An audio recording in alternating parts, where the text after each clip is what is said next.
Alrighty, is this functioning? Guess so. Welcome to the Lotta's Chair on YouTube.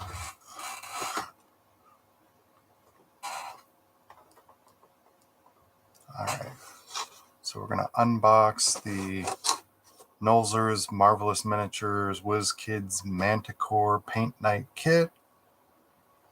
Comes with Vallejo paints. Also going to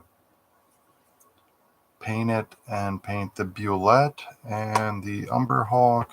And I've got a Dungeon Command Umber Hulk as a painting reference.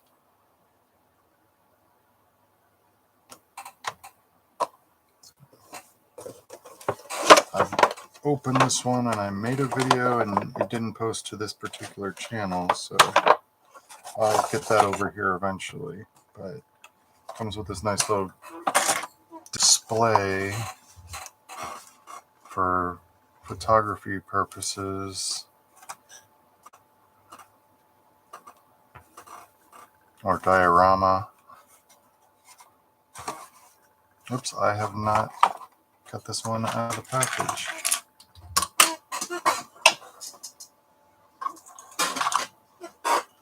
Alright. So some of these are taped on the bottoms and some are taped on the back. But either way, I'm going to carefully remove the tape. Well, somewhat carefully remove. Come on.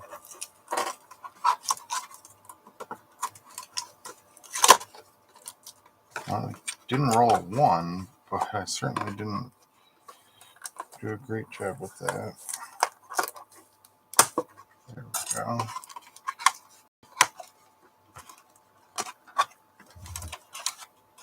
Pull it straight out. Oops. The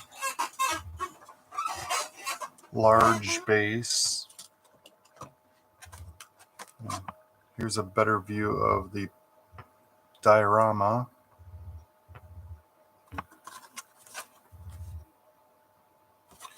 Set that aside. In this particular box, they put the paint and brushes underneath the miniature. I've noticed most of the other ones I've gotten, instead of being horizontal boxes like this, they're vertical. But it's probably mostly based on the height of the miniature, with the Manticore being more wide with its wingspan as opposed to tall for the red slod or dire troll, bone claw is ready, ogre zombie, and death tyrant. So just a space thing. The colors we get with this kit: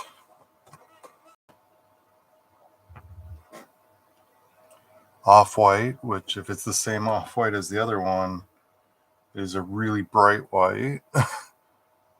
Heavy skin tone, heavy ochre, heavy sienna, filthy brown, such a filthy brown, tan, which if it's the same tan from the ogre zombie is more like salmon, bone white, pale yellow, cadmium skin, dwarf skin, flesh wash, and sepia wash. Huh. Tell me that flesh wash is not the same as the skin wash from the bone claw, which is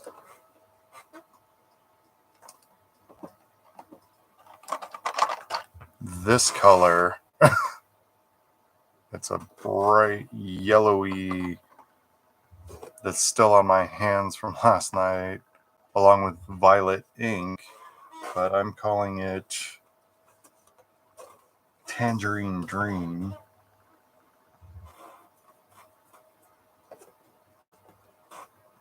Right, does this one have the You heard tales of the menacing beast, not quite a dragon, not quite lion, not even man, yet somehow all three.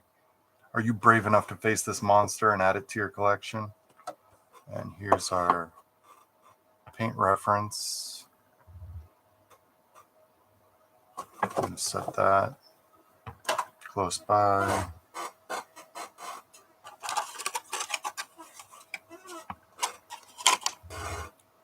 You get paint pot, get a spot for mixing paints. And you've got the 12 paints. All right. 2 brushes. You get a fine detail brush and a utility brush, multi-purpose brush. Oops, I lost the plastic thing. It'll protect the bristles until I get around to actually using this brush. Alright, well, gone forever. I'm going to set that aside for now. This is still a fairly decent sized miniature, so I'm going to use larger brushes than are included.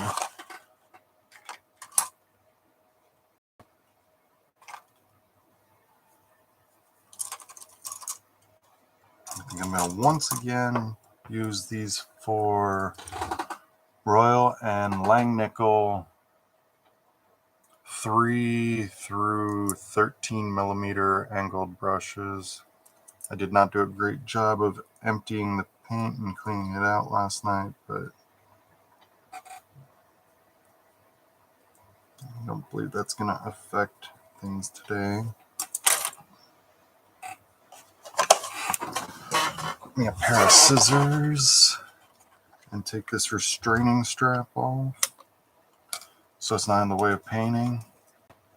Alright, well, the beast is now, the juice is loose. I'll say again, the juice is loose.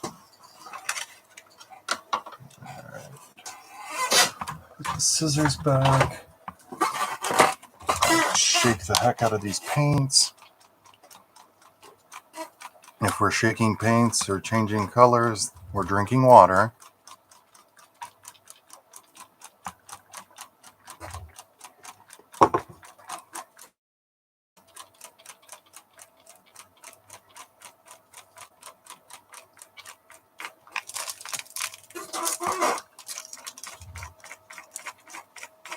Now, last night I got the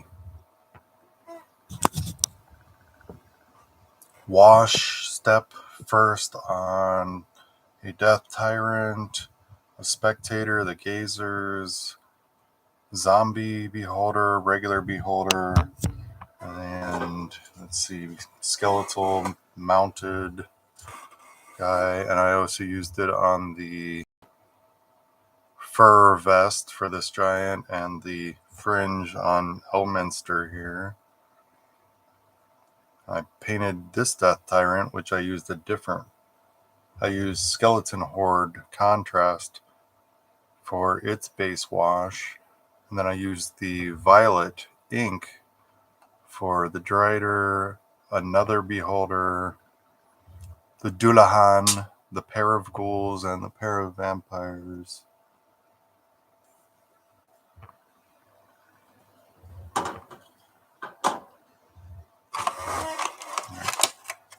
I've been trying to mostly just use the paints that come with them. With the ogre zombie that I painted the other night, I haven't gotten around to touching him up or painting the base yet, but all of the paints are the paints that come with it, except for Citadel Warp Lock Bronze, that it's my beige color, so I have some consistency.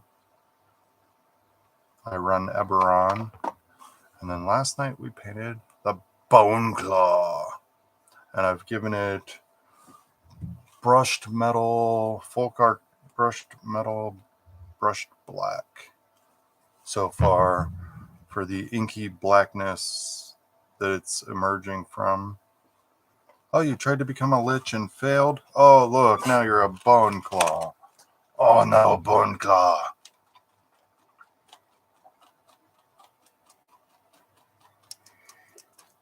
I haven't looked at the challenge rating, or if I did, I just didn't remember it. Oh well. Oh yeah, I also used the Tangerine Dream on the Familiars pack of the cat, the toad, and the owl. The toad, I want to paint like this no longer squeaky toy. If I happen to find another gem like that, I'll put with it. Something smaller, of course.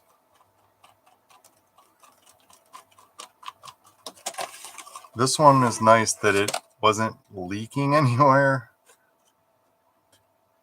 Two of the other 3 kits had paint that was leaking, but also they had wrapped them in plastic, so it couldn't get as far. One of them wasn't wrapped in plastic, though. I don't know if you can tell, I'm also painting Hero Quest, original Hero Quest minis. I've got Chaos Warlock Skeletor and the Barbarian He-Man. Since I already have a Reaper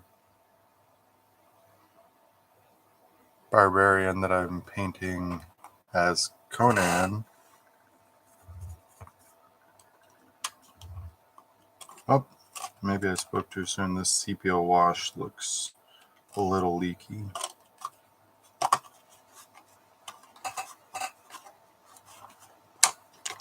Come out of there.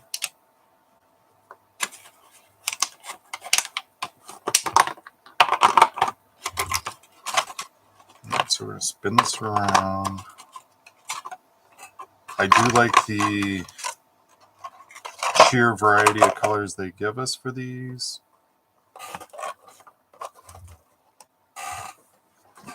Let's get a little bit more comfy. Alright. Let's shake this up a little bit more. I'm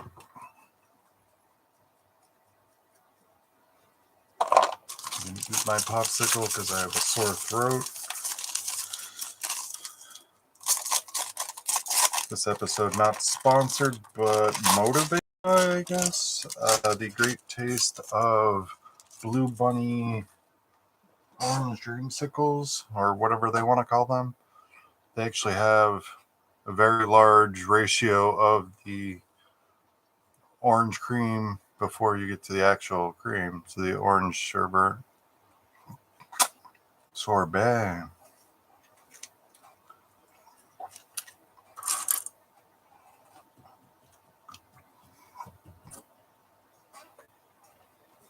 I'm going to do a wash, so let's try to get this brush a little cleaner.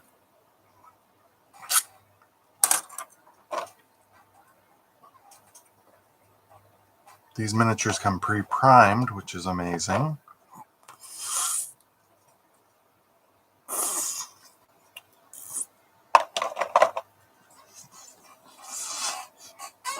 Excuse me, so much for that part.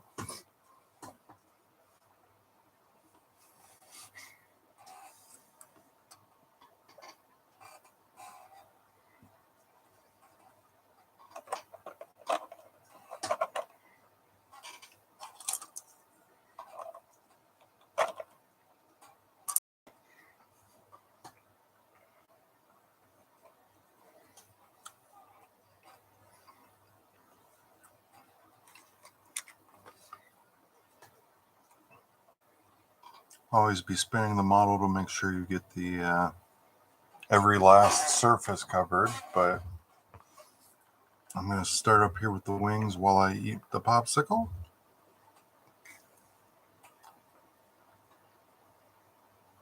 And like I started to say, these come pre-primed. You can check for mold lines if you want to get rid of yours. I'm noticing there's a V of mold lines right here by the tail, but that doesn't confront me much. There's also one running down the arm. Oh no.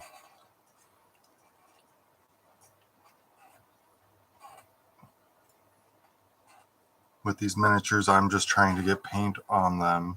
If it's something that's not primed yet, then I might be a little bit more concerned with it.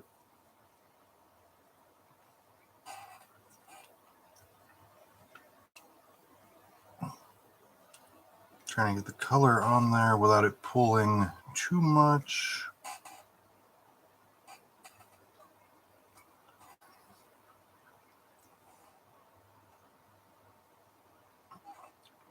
Now these come with whatever partial sized paint pots. They're not the typical Citadel 0.4 fluid ounces or the newer 0.6.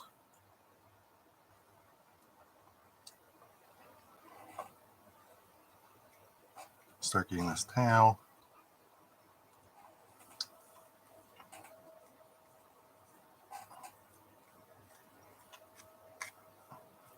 I like to do the washes first to bring out the details so I can see what I'm working with, to also fill in the recesses to give me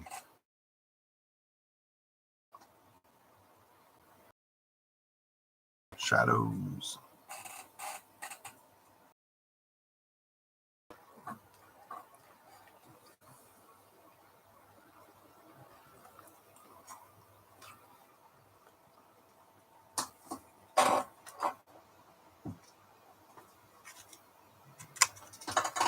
Alright, popsicle complete.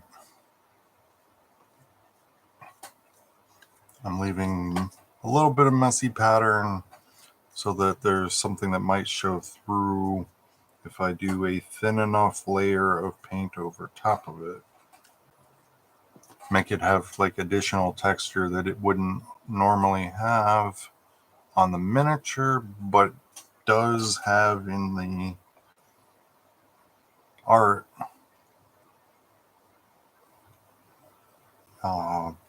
This being a quadruped, it's going to be a little harder to get all the nooks and crannies with it still on the plastic base that I'm using to hold on to the miniature for as long as possible. There's a little bit of a seam mold line running up the tail. I'm just pointing these out as I find them in case you are bothered by them more than I'm trying not to be. Up, the ones that were going on the tail also run down the legs. You can use the back of an X-Acto knife blade or just keep the X-Acto knife flush against the model and just scrape it off. Even with these pre-primed models, you can get away with scraping it off without losing too much primer.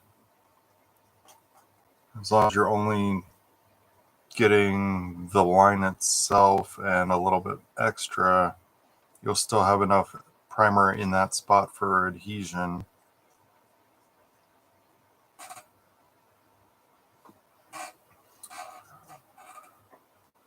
I could do a different wash underneath, but I think I'm just going to go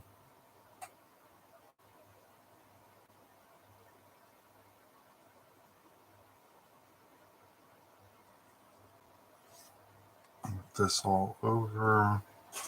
With that being said, I might change my mind here in a minute, so I'll leave that alone until I make up my mind, especially since we have this flesh wash.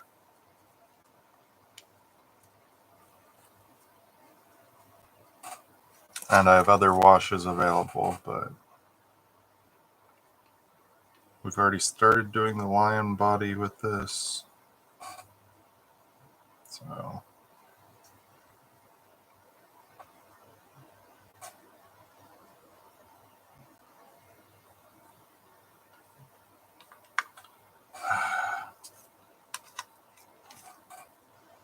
there's enough of a stone base. We usually refer to those as broccoli bases because a lot of the ones like you can see on that Conan barbarian there looks like He's standing on a head of broccoli.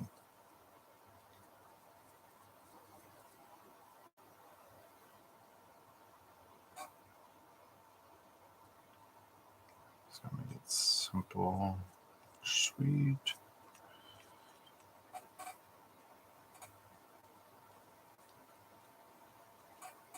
Depending on how long it takes to get the wash on here, how long it takes to dry.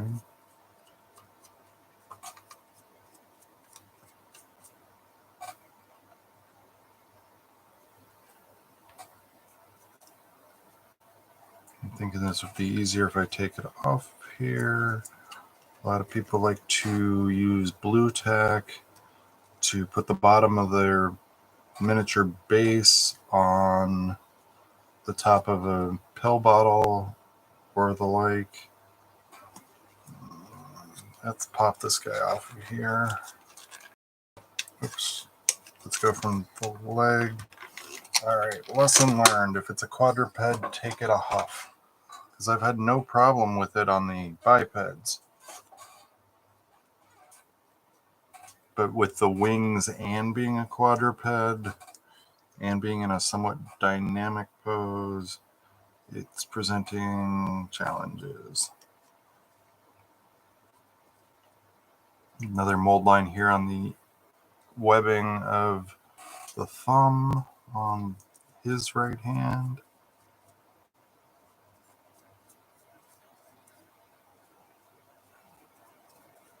Companies do female manticores, so a manticore with no masculine mane.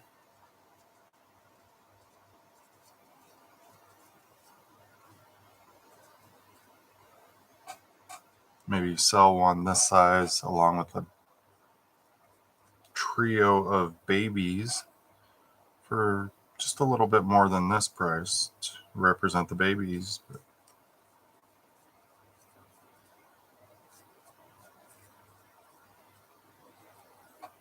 I like how with the Wizkids D&D models, you either get one large or two medium or three small creatures generally. So you get a pair of bugbears or gnolls, for example.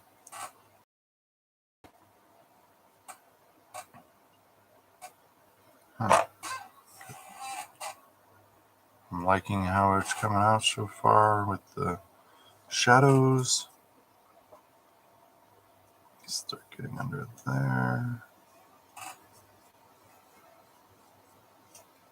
I don't have a gull wing door. I have a Manticore wing door.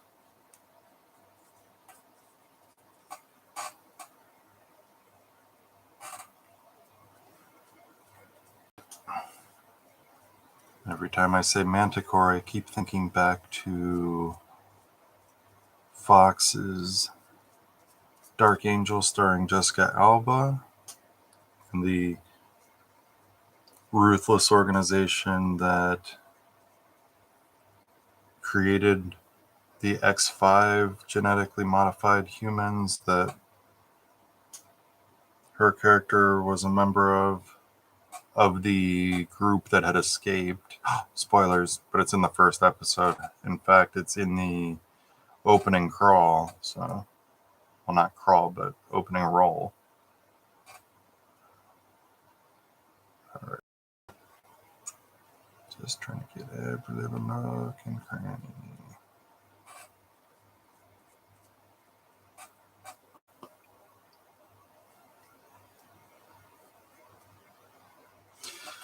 Don't want to have air bubbles. Don't want to have too big of puddles in most places.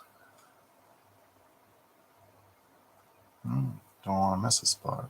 There's another seam running down the shoulder to the index finger.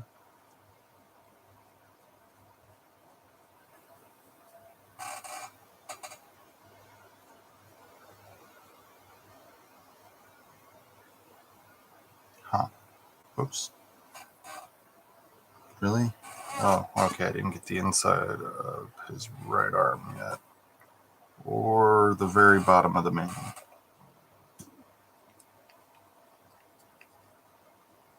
Ta-da! Oops. And his right knee and thigh. Alright, so set these guys this guy aside. Set this down for a minute. Let's crack open both while we're at it.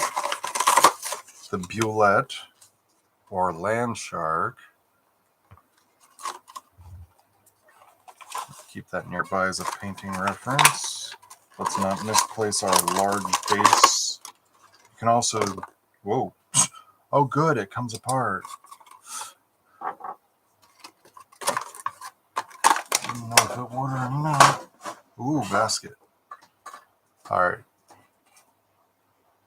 That is awesome because we can get into every nook and cranny. And then we can stain this separately or leave it as is. It may be a land shark, but maybe this one's jumping out of water. Plus, it would make it a whole lot easier for storage. So its tail and its left leg socket in here, and its right leg sockets in over here.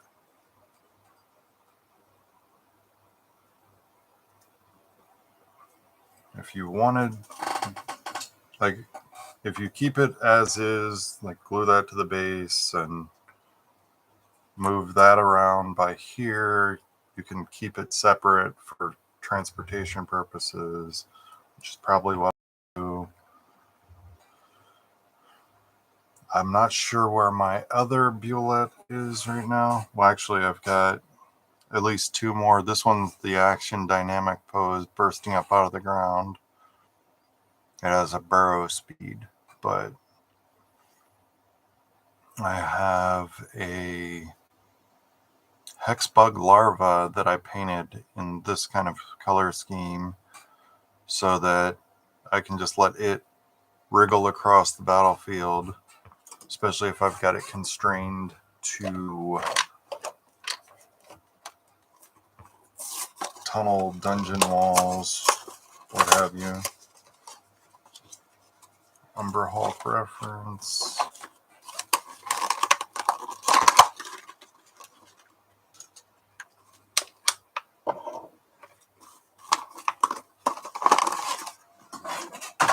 Oh, denied. Alright, well. This one's a little bit more dynamic. Like that one's leaning back to swing on us, presumably, while it's doing a 3-point stance. That or it just came down from above and it's giving us a superhero landing. But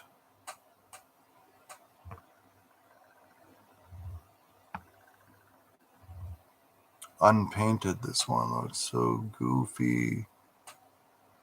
Ooh, this one you can see spiracles, since it does have bug anatomy and gorilla anatomy. I've got one of those Imaginex Gorilla Grods that I want to make into a giant Umber Hulk with the Phrenic template from 3.5. All right, that might bug me a little too much. It'll be fine.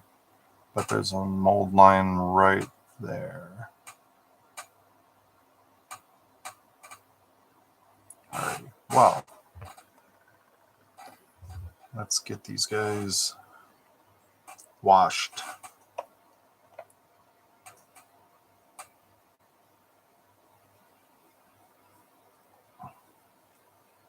The way his murder mitts look reminds me of the way I envision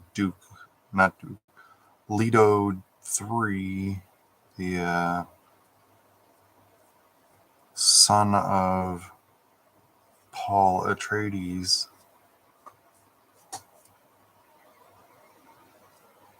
One of the twins from Children of Doom, who merges with a sand trout, which is the larval form of the great maker worms. Shai Hulud. A few years ago, I read most, if not all, of the Dune novels. I read all of the Herbert ones. I already had the first 4 books in hard copy, and I was attempting to go through my Sandoku pile. TSUNDOKU, Sandoku, which is your pile of unread books. And I have a whole library of unread books. I like going to the little library projects and exchanging things I have read or won't probably read for something that I'd much rather have on hand. At some point, I keep saying that I want to become part of the Friends of the Libraries. And it's like $5 per library per year. And you volunteer with the book sales, and whatever is left at the end, a lot of the libraries just tear off the covers and recycle them. But at Odd Mall Riverside Ramble down in Canton a few years ago, the one Infinity Stones from, but she was a friend of, I think, the Stowe Library, and she'd rescued bags and bags of books that were going to get recycled. I've taken about a crate worth for myself,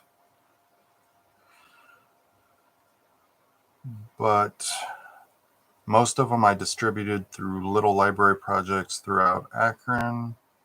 The Angel Falls, in front of that apartment building, there is an A-frame little library project that has an entire drawer that pulls out that is 3 or 4 shelves tall.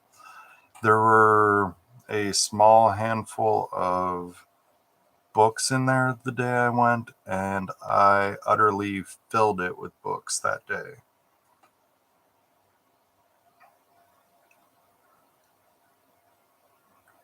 All right, well, that was quick and easy.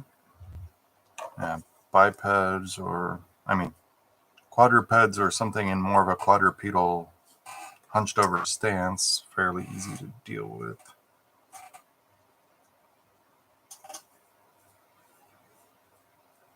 Bulette has abs.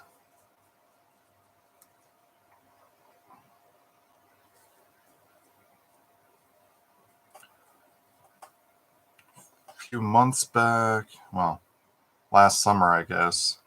Yeah, probably last summer. I was out in Wadsworth and donated a bunch of CDs to a little library.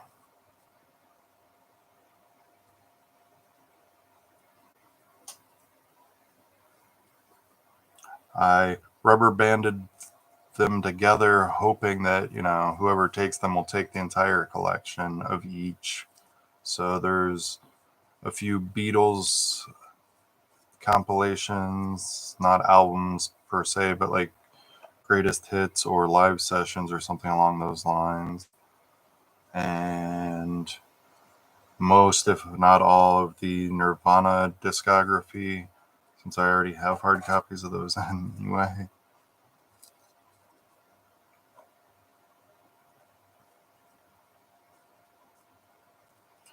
This is where it's going to get difficult. I'm running out of places to hold this. And that's probably not going to work either. Good save. Good save. All right. Wow. Yeah, clothespins or this kind of clamp. Pretty good for holding on.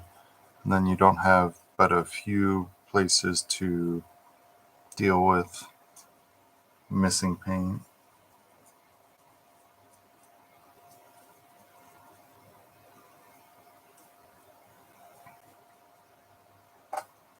Oh, hey.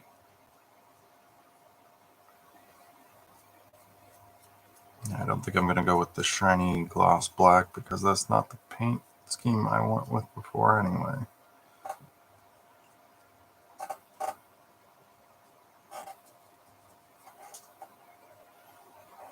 Right. Okay, so almost there.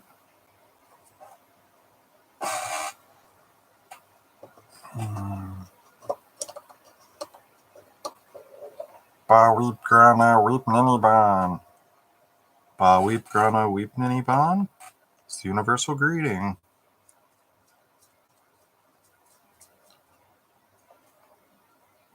And they'll reciprocate. They're not reciprocating.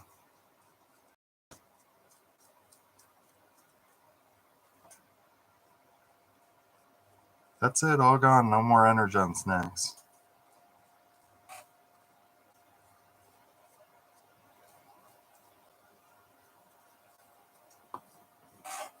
Yeah, while it looked impressive still as the water, there's a whole lot of details that the wash is revealing that are being revealed by the wash. I don't feel like cracking open a single serving super glue right now, but I would recommend gluing it to the large round before putting personally.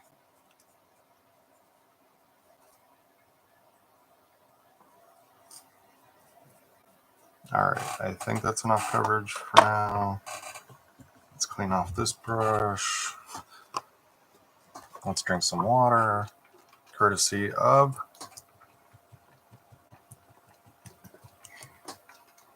Akron General. It's a Medline standard patient drink water bottle. That or I got it from Edwin Shaw, either or. Spent a month in the hospital a few years ago from a stroke. Yeah, a stroke at only age 37 because my blood pressure had been insanely high for like 20 years.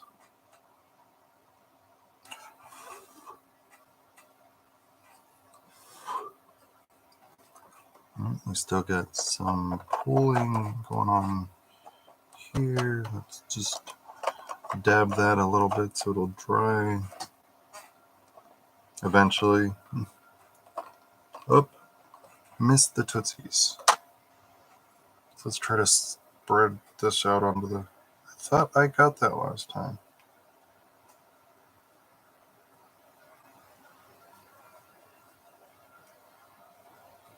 Alrighty, well. Over there to those Tootsies, come across this way to these Tootsies. Come on, Tootsies. Yeah, the hands are fine.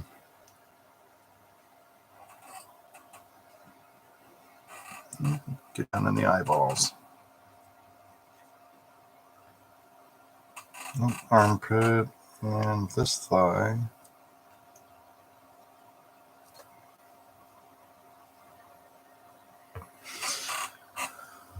And this claw, whatever the technical term is for your wingtip claw.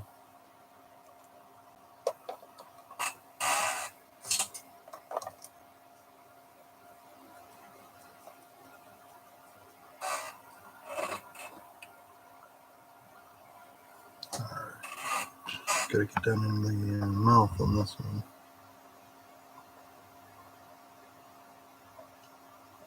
Depending on the angle when looking at this Bulette, it's either really happy or really menacing. Ah!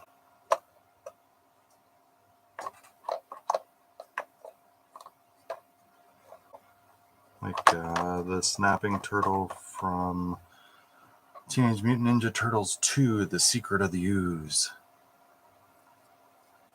They're stupid! No, they're stupid. They're babies. No! They're stupid babies.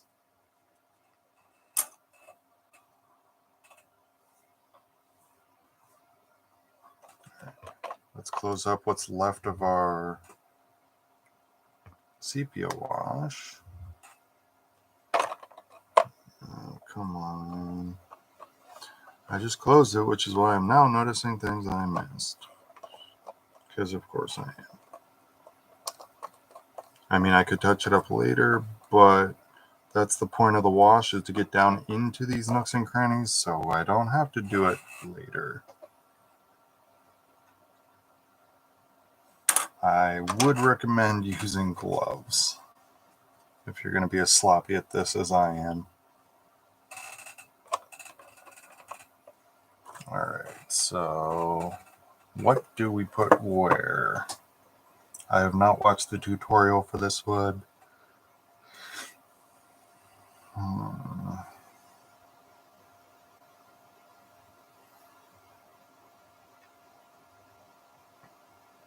Like I said, I like to do the wash first so we can see what the details are.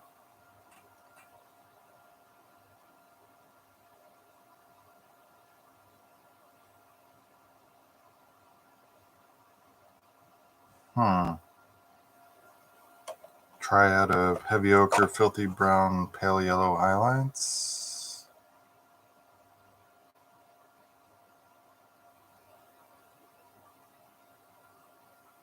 Maybe go back over this wash with the flesh wash for the wings, or at least one side or the other of the.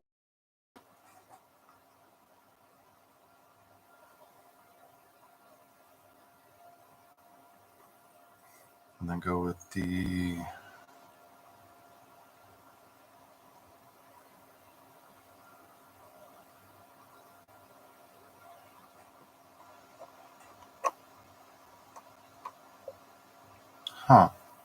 Well, I don't know what they want to put. Oh, and then there's tan. And filthy brown, and yeah.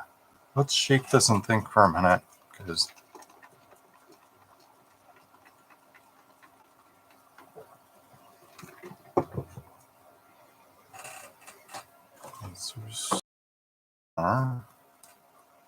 heavy ochre. All right, that's much better. All right.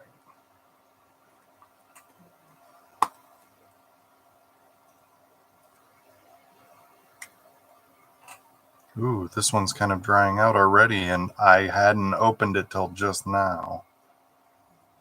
Let's see what.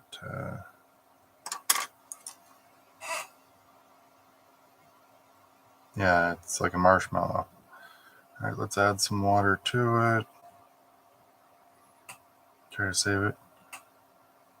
The off-white that came with the ogre zombie was essentially just a marshmallow in there. It was sucked away from the walls, and it was just spongy. I managed to sponge out some of the color from it.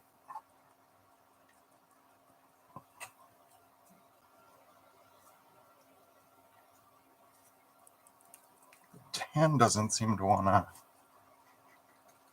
shake out. Is there something going wrong with it? Oh, it's the step before that. Yay. So let's go with a bigger brush so we get bigger water. Big ocean, much water. Alrighty.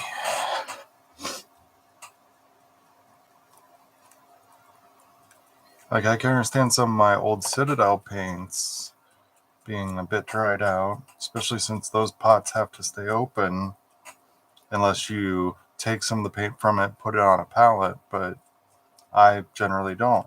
But why is it not? I guess we're going to resort to... Ooh.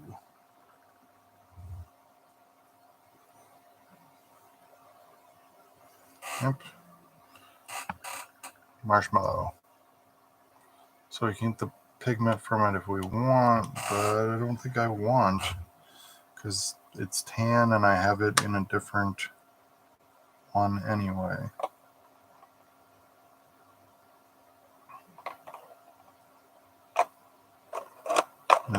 It came with the ogre. While we're messing with shaking the paint, let's check this set. We haven't checked Heavy Sienna yet. Oh, well, at least that one's good. Yeah, if I'm going to retire some of them, I can just snip them off.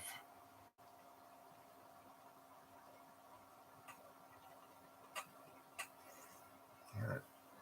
This bone white... Really? Is that just a skin on this one? Oh, good. Well, this one's just a skin. Oh, never mind. Bone white. Pale yellow? It looks good, however... Okay. That's fine.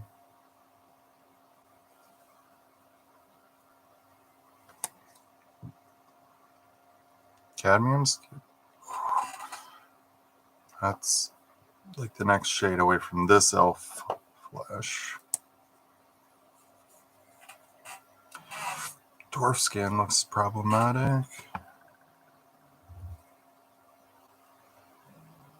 Oh, this one's almost ruined.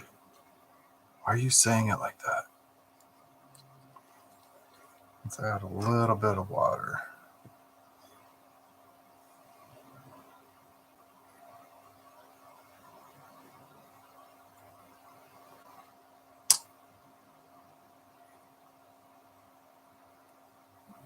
I don't think I want to use dwarf flesh for much on this project.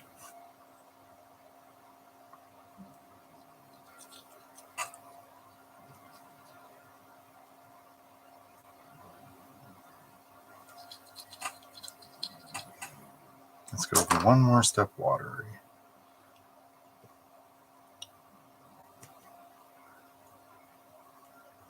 Some people recommend matte mediums and other drying retardants and whatnot, but I'm using the finest tap water that Akron has to offer.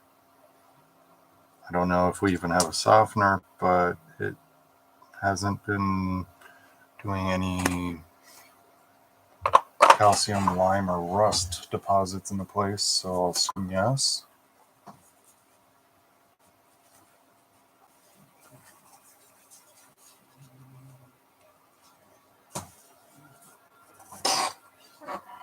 Although I don't know where it'd be because I haven't seen that in the building, even in the...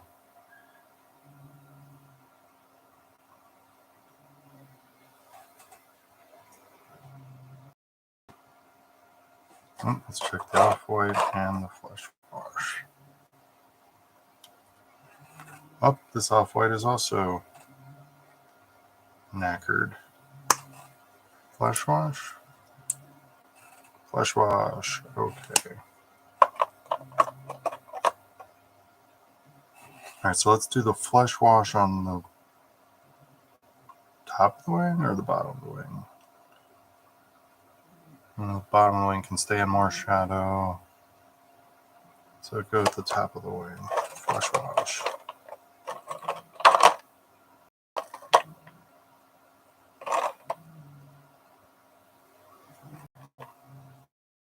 Go at the top of the wings real quick. And I do mean real quick.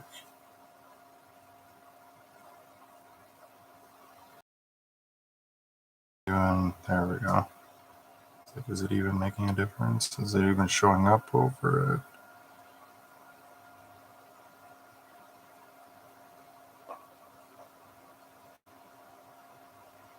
Multiple thinner layers are better than thicker layers when it comes to paint.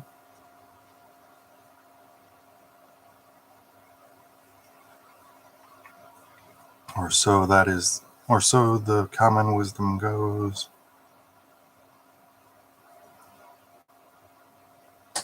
Fuzzy on there. Is it on the miniature or is it on the brush? There we go. Some nice quantity of pigment.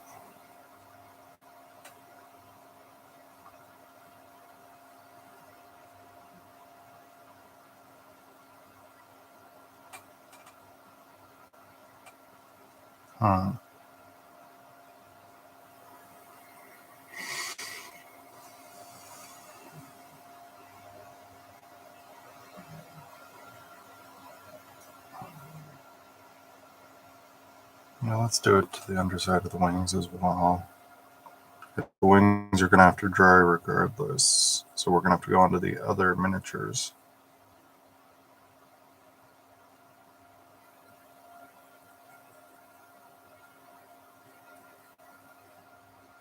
Make sure we get it to the edges. Let's go again here. I think we might just leave him upside down to dry.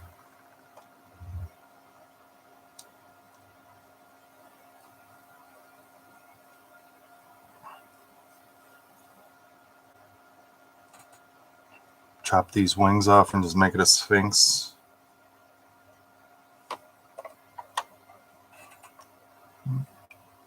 It's not the same color I had for the other, but I'm just trying to get down into the nooks and crannies that I missed before. It won't matter as much.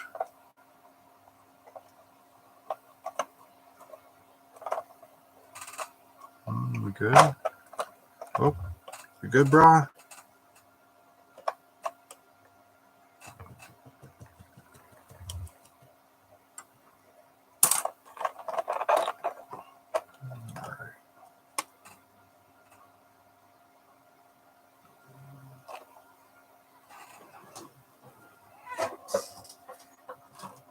Let's dip into other colors for these other ones, but I definitely want to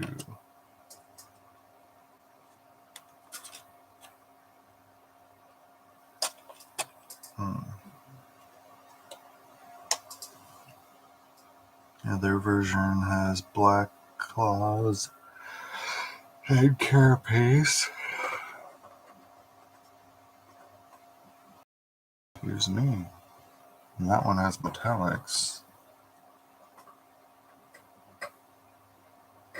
None of these come with metal colors, do they? Not the ones I have, anyway. Well, there's gunmetal, but that's not the same. Okay, let's use this gunmetal, I guess. We'll make an Umber Hulk that's not Umber, maybe?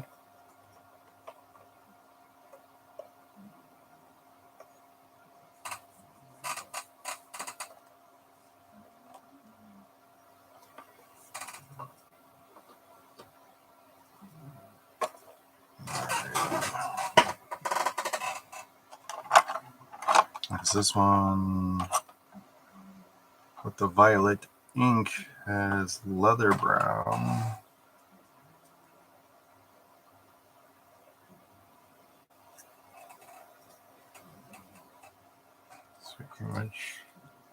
Oh, it looks to be in good shape. Yep. Yay. Got more sepia wash. More heavy sienna. Was that heavy sienna good or tapped? I think that was tapped.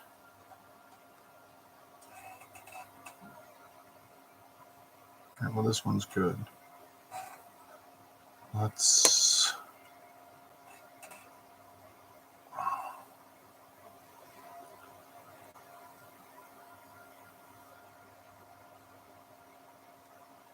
Did we use the gunmetal at all? Oh, that we did use it as a base coat.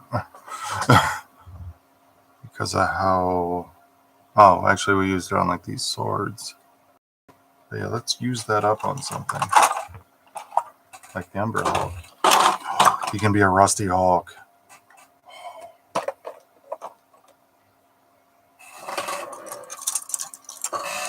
Let's go with a different brush altogether for metallics.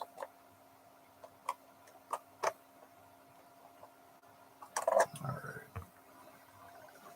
Just try to... Not trying to dry brush, but not trying to glomp it on quite that much.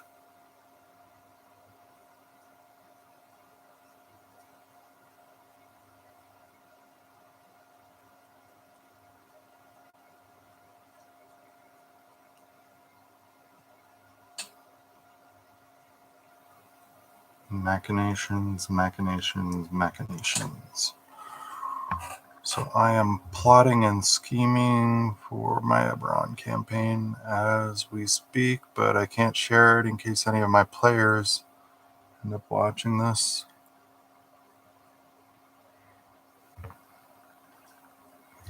I know right where, possibly when to... Ooh, still wet on that side. And around the neck. Let's dab that up a little bit maybe. Yeah. Yeah, because that was not going to dry anytime soon.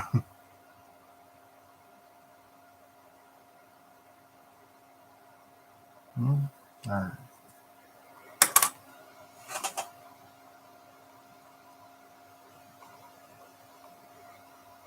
Weiß not, want not. Trying to leave the edge of each plate alone.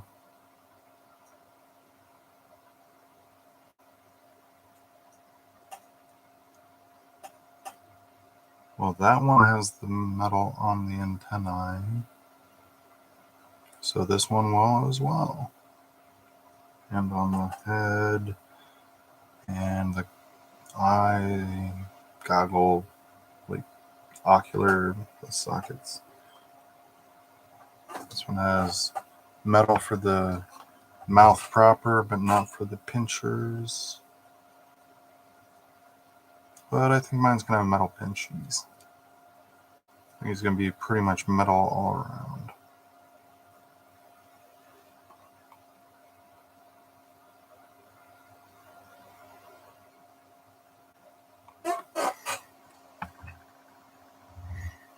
Have this, ooh, a little bit of battle damage.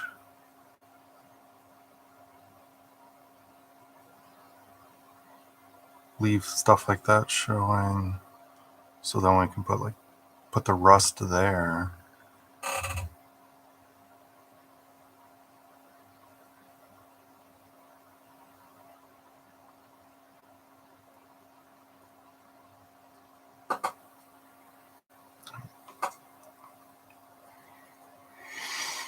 Back and touch that up, but we don't want to be too sloppy going forward.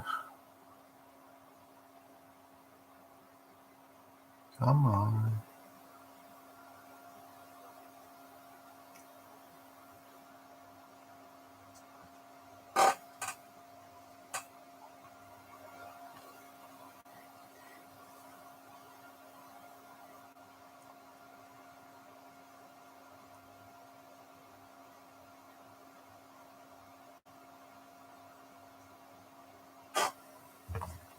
What about its soft underbelly?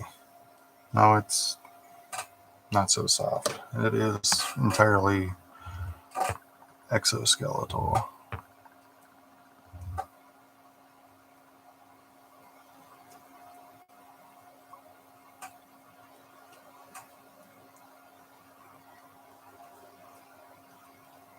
I'm not trying to get full coverage on the mouth because of how the... Did I get my elbow? I got some... Oops. Got some pink in there. Tan or whatever it's called on this one. The salmon. Let's just fold that over.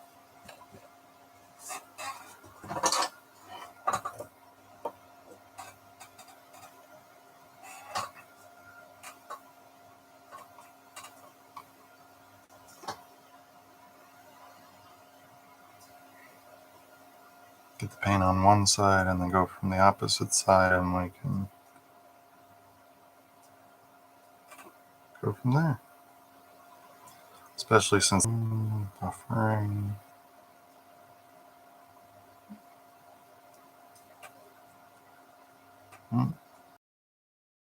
Is unpainted, so we will go ahead and cover that with the paste.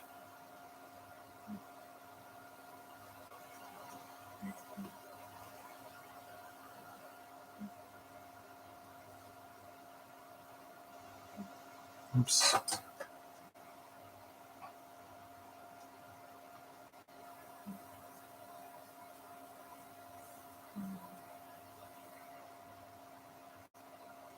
Miniatures don't have to be painted any certain way. Sky's the limit. Whatever your imagination calls for. I do like having painting references on hand for ideas and to help with the whole paint by numbers aspect of this.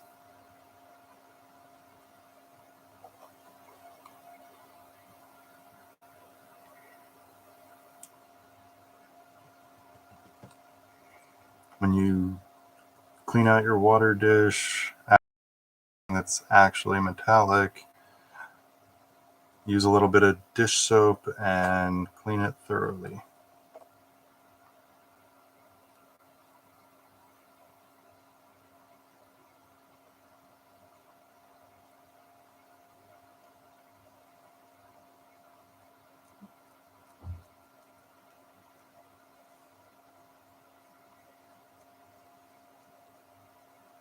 Get off of there.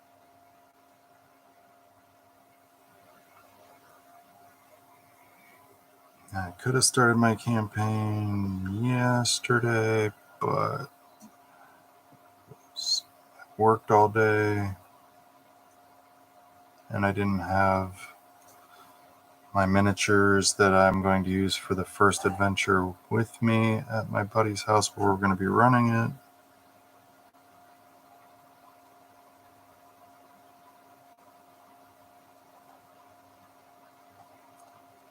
Nor all the books that I'd want to have hard copies of over there.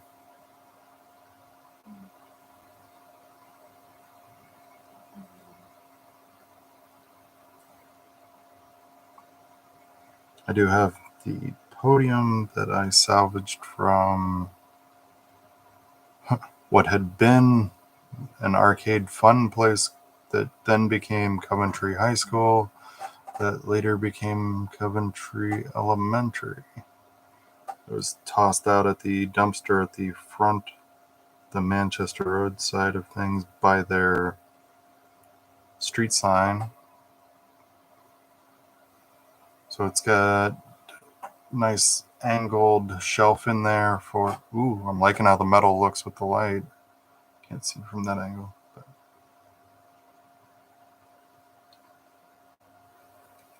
But yeah, for the books, and then I can use the straighter shelf for the miniatures. Let's add some actual water to this. This is a bit too pasty for me.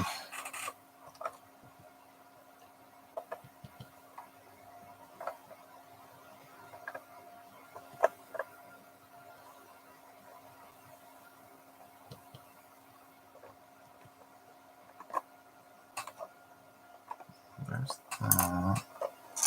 Let's use this cotton swab handle. This one was missing one end of the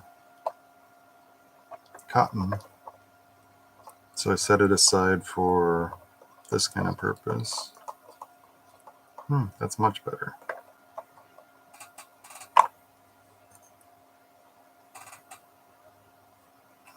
Much better. All right. Guess we're going to hold this like this for now. Go from there.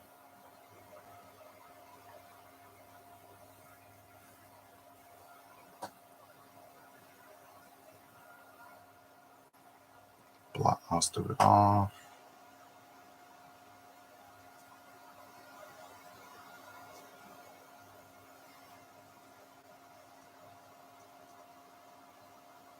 Right now we're somewhere between a dry brush and a wet palette. Is get the paper towel a little too moistened, damp, disturbed.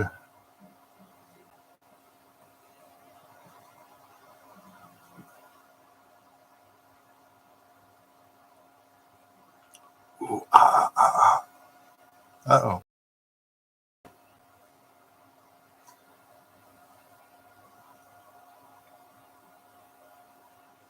Here of its armadillo style exoskeletal plates. Plates on that. Plates on that. Dropping plates. I'm dropping plates.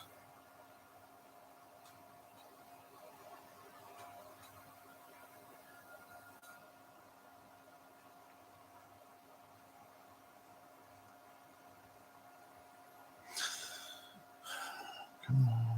Just a little bit more metal coverage on there. Oops. Oh, good. I missed.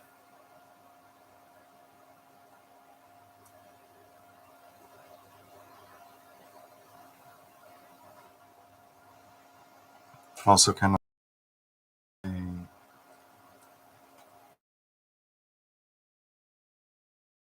lobster. It wasn't a rock lobster. It was an Umber Hulk. Da da da. Umber Hulk. Umber Hulk. Yeah, that's enough of that, right? When your hand has abs. All right. Tab.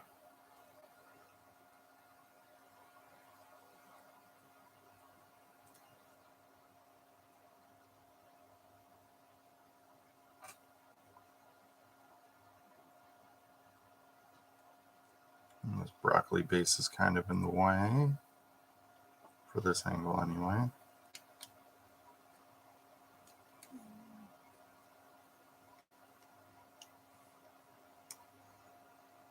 Was it the I can't remember the name of the cartoon. I just watched a Toy Galaxy video on it the other day. With the villains being inhumans or unhumans or something along those lines. Not Marvel, but the ones that have been beneath the earth and such. A giant skeletal thing that would trap people in its rib cage. I had wanted that toy. I did have one of the Redwood Tree Folk guys, but I sold off a bunch of toys a few months back to pay rent. Been selling off a bunch of magic cards. Been out of work. I meant to start this channel in January. Happy New Year, new channel.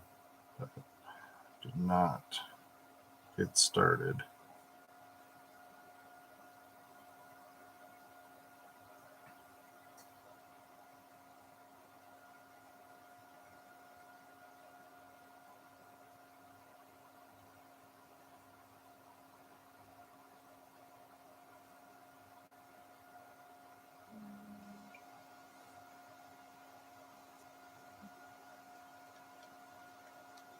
Sold off my comic collection.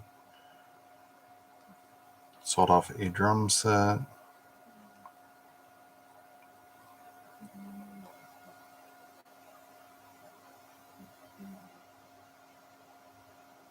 I got my investment back for the drum set. Most.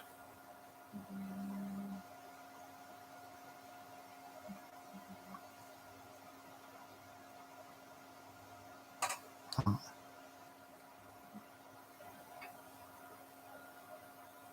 there metallic washes?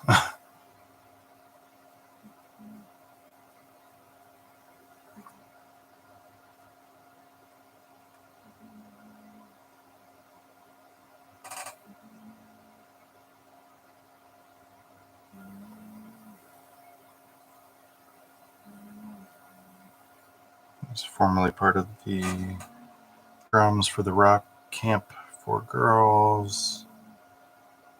They'd gotten a deal on it and passed the savings on to me. I've got a hybrid drum set now, half electric, half analog.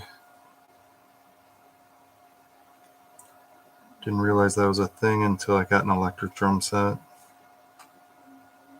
Facebook Marketplace deals a few years back.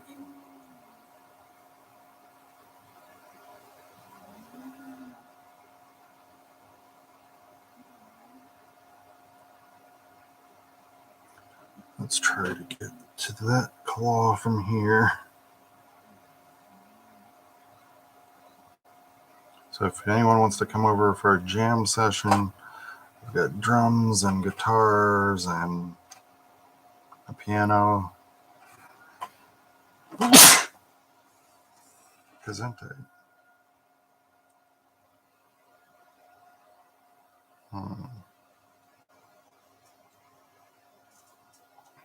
Trying to use this for butt men.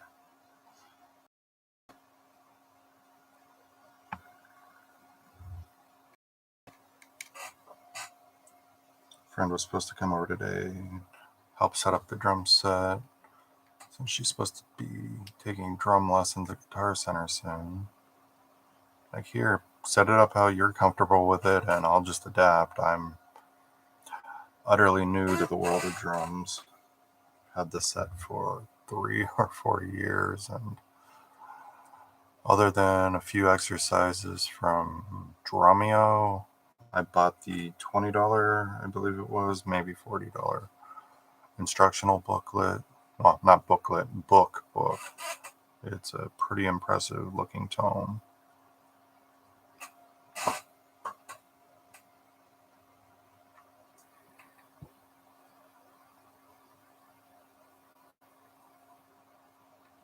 I tried doing the basic lesson to get all of your hands and feet working together.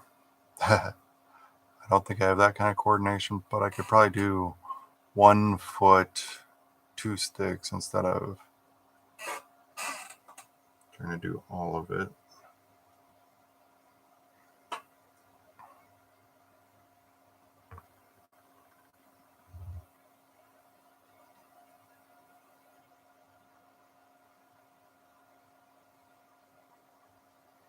All right, well, I think that's going to be good enough for this, maybe. And we're going to dry brush the rustier metal over top of it. All right.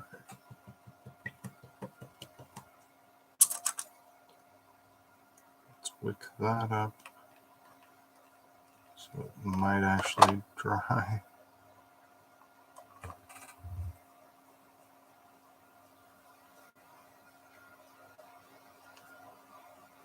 Be careful because it will start erasing paint, pulling pigment. Okay, put the towel down to select a size, or whatever off-brand that also uses that style. Put the open side on that side there.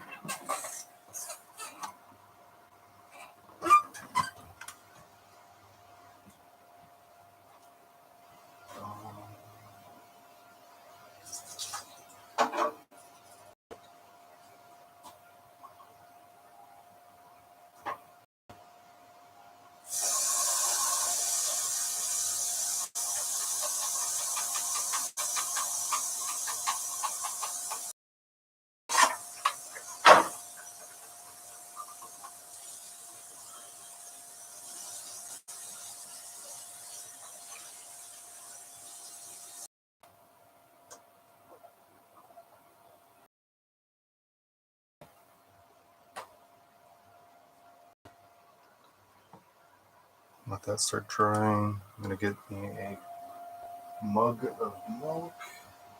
I'm starting to get hungry.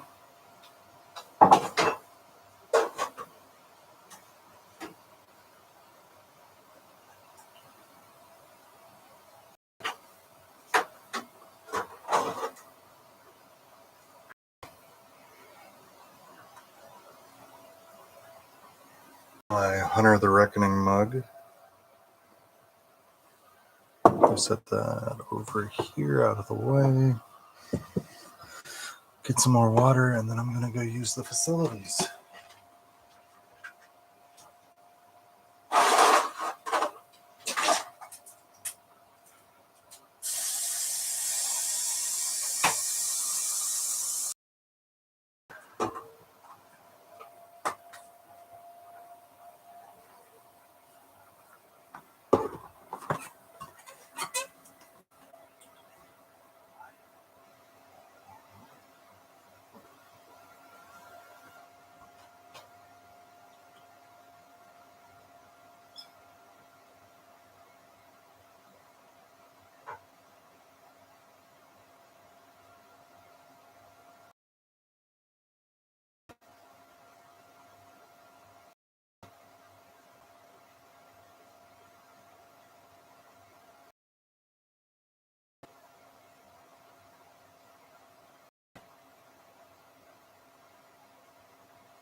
Chilling in my shoes. Comfy. Huh. Apparently that stuck to me. Alright. Drink some milk.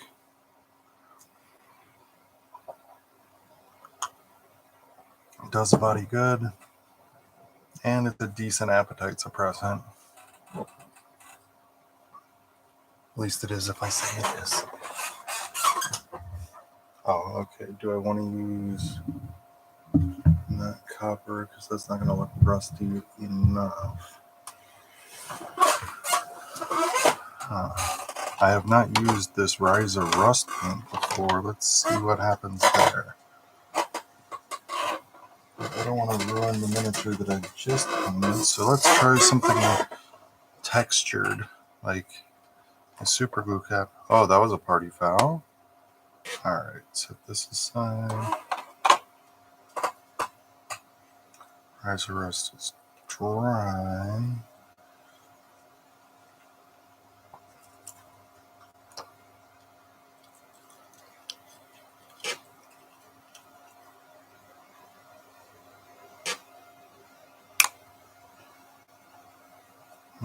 Stick that up there.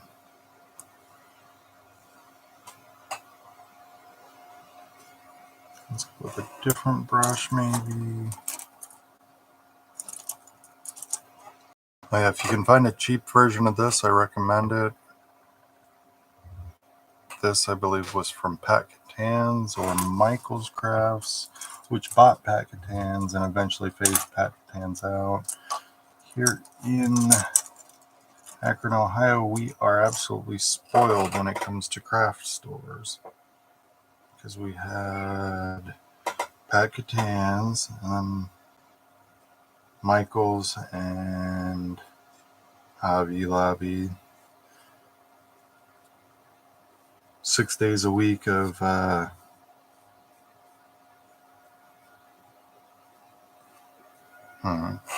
6 days a week of bigotry. Yay!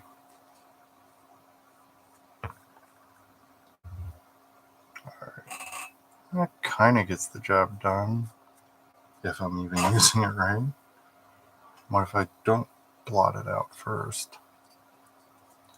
I hear you, Dr. Merlin. What's up? And then Target and Walmart have a fairly decent selection of craft, especially brushes.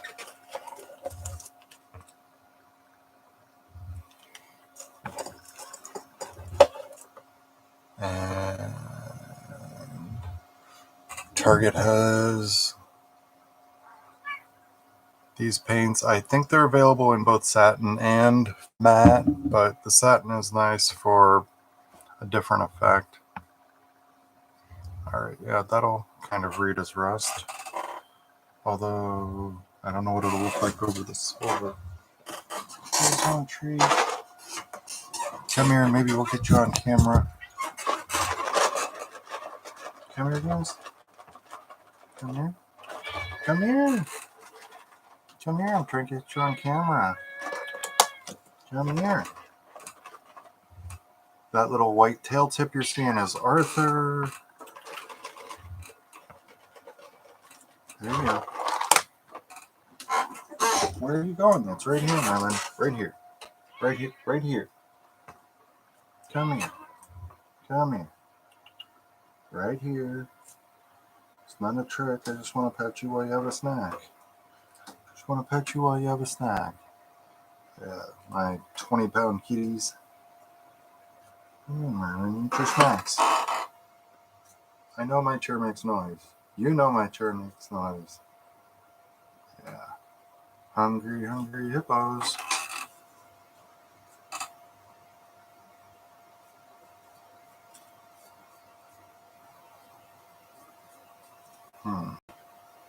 If I do it this way and then put some of the brass for highlights, not brass, but bronze, no, copper, then I think it'll look how I want it to.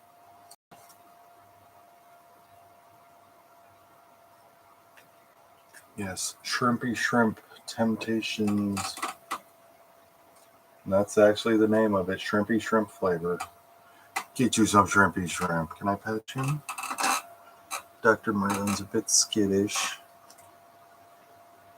He liked to sleep on the stairs as a kitten, and he got stepped on a couple different times. I stepped on him once, but I didn't put my weight down. I can't vouch for my roommate at the time. He stomps when he walks, so Merlin might have gotten squished. Here's my Arthur buddy, Tuxedo Kitty. Are you done with the shrimpy shrimps? Yeah. Alright. Watch your toesies. Watch your toesies. The wheels are coming. The wheels are coming in. You can stay down here. You don't have to run away. Alrighty.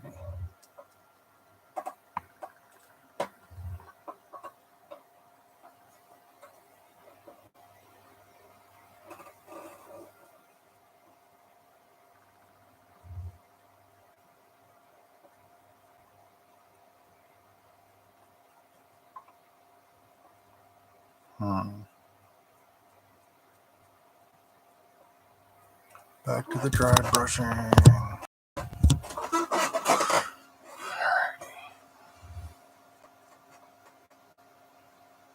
Could really use some music right about now.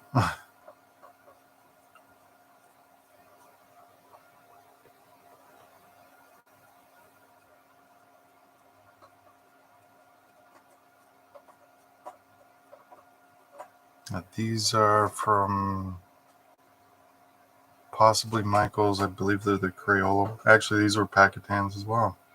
But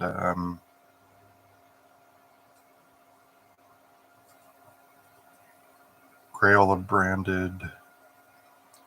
This is a 1/4 inch, but the triangle grip is amazing for comfort. And I've put these through the ringer when it comes to dry brushing.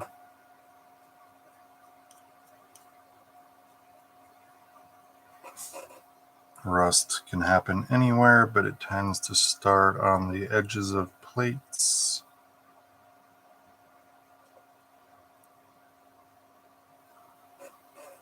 And once it gets started,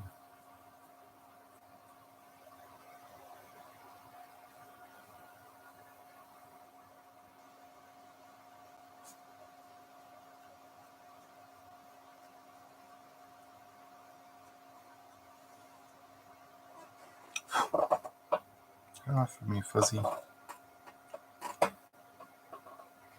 So I'm not gonna spread it out. Let's do some stippling maybe for where these pitted spots are.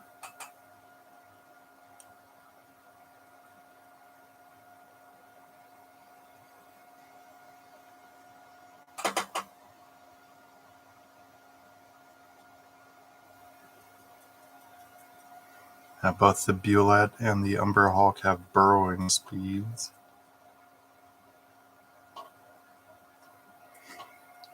They can appear anywhere. They have tremor sense. The Bulette has, tremor sense, and the Umber Hulk has a confusing gaze. So it can mess parties up. If I go with that Phrenic template for Gorilla Grodd, who is yay tall, like the size of these boxes tall. Okay, so that is starting to do what I want. Still a bit too orange for my liking, but I can dim that down later. Anywhere that we've left the dark spots for the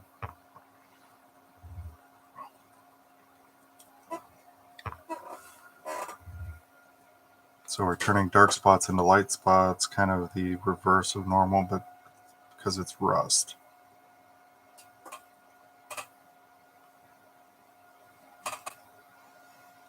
Let's get these legs rusted up.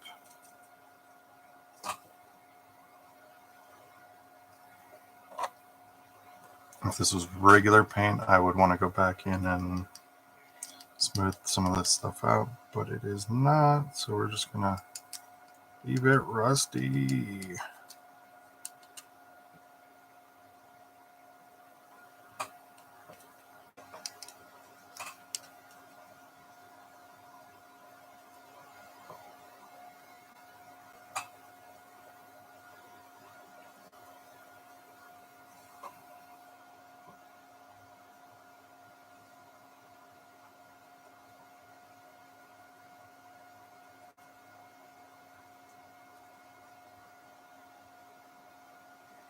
Let's get the, yeah.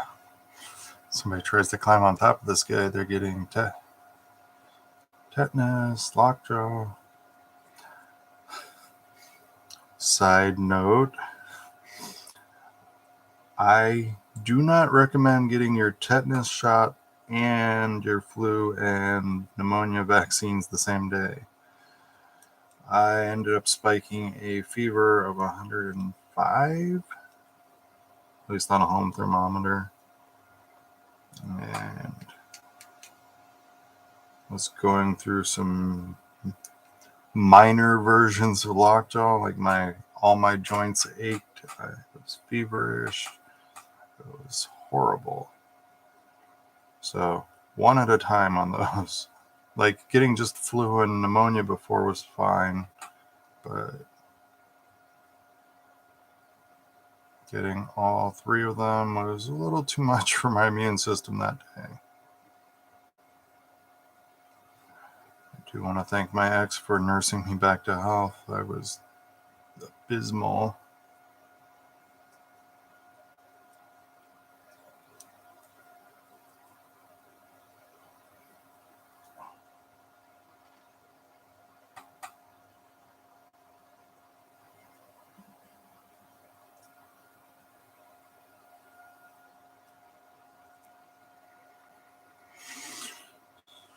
Rusty mofo. I don't think I actually have a rust monster mini. We're gonna have to change that.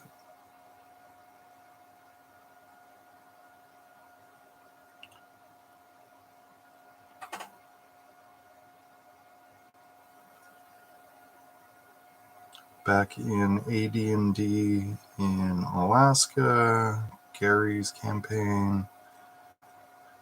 I was playing a human fighter with the barbarian kit. It was a Conan knockoff, blatantly so. I had named him Luck Nanak, literally call Conan backwards. And we had killed an owlbear at the entrance to this cave. And then the next thing we encountered was a rust monster. I stripped off all of my armor and threw down my sword and ran back to the previous room, grabbed the carcass of the owlbear, and smashed the rust monster with it. Later on, when we encountered some apprentice wizard or a captured sorceress or whatnot, she was an apprentice of some sort, magic user. She had telepathy, and turns out that Spotty, the rust monster, was her pet. So I had locked eyes with the DM to basically have him read my mind as my character. But my sixth satisfaction in character of having squished Spotty. Like, don't leave him running around the entrance of the dungeon. If it wouldn't have been us, it would have been someone else. And he would have suffered a whole lot more as they tried to stab and slash and poke at it. A little bit more rust. A little bit more rust. Never rusty enough. Alright, well, kinda like it. Oops. Let's make the antennae a little more rusty.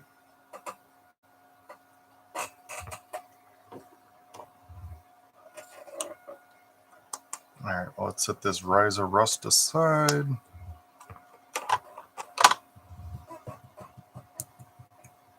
Drink milk.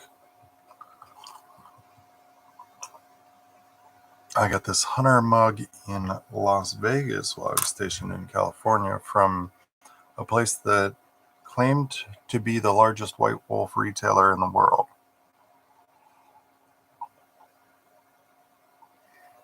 I don't doubt it, I just can't back up their claim. I don't know for sure. I want to know for sure. But they had layaway. Layaway and a single soldier. Oh, don't mix. Or maybe they mix a little too well. Alright, I think I'm going to use that Rise of Rust later when it comes to the armor on these guys. But we're not doing that tonight. I'm just putting a pin in that so I remember. Hopefully.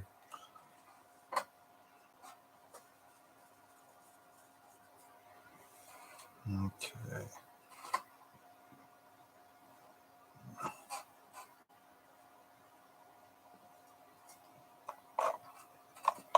Let's go to Heavy Sienna for the Bulette. Oh, hey, Nick. My Sam's Club baker buddy.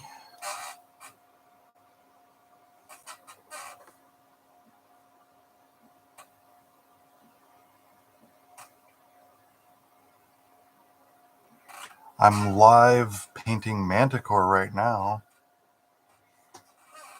And Bulette and Umber Hawk.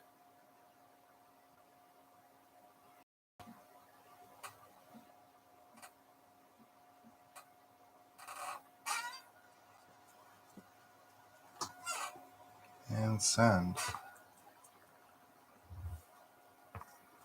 Switch these around.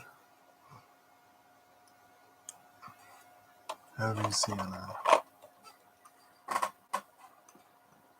I want to use that one for dry brushing. Let's go with the 10. Ooh, we got some nooks and crannies that I need to address. Alright, Bulette. Bulette, the best a man can get.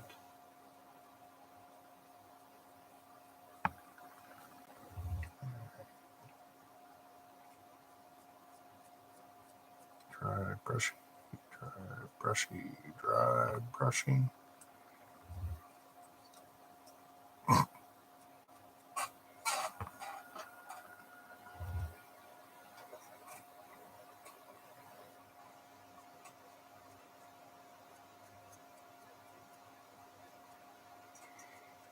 I might be painting this the complete opposite of the other one. I don't know.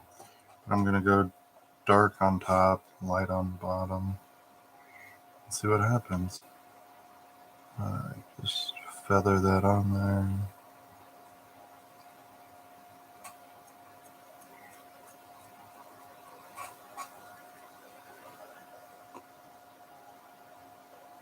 Go with the knife edge. Are we still live? Oh.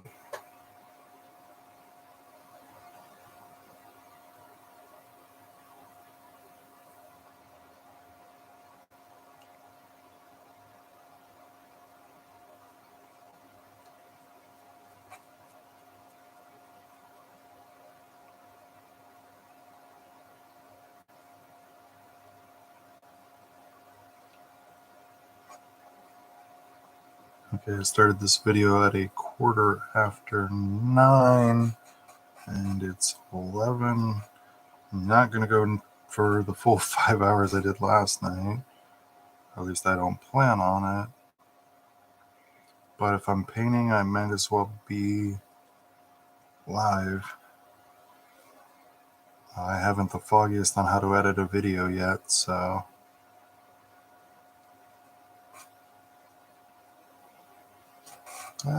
hold still.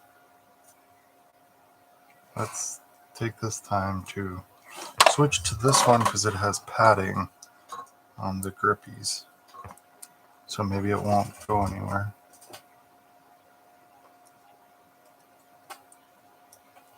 There we go. Maybe. Maybe.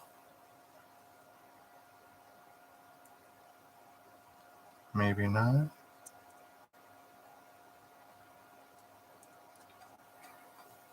Or not. Okay. Come on. There's got to be a way to do this. There we go. Just switch it around. And we'll be able to get those spots we missed.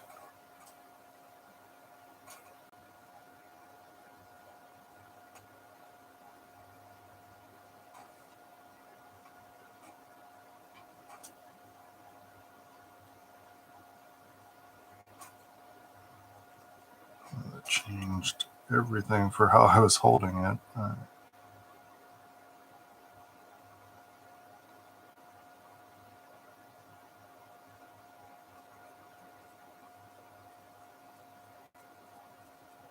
Yeah, the hexbug larva, I didn't sand it first, so the paint was having a real hard time gripping. So I didn't want to gunk it up by spray priming it. I don't have my airbrush set up. I do have a second hexbug larva. It's the same mold, but it's a different company.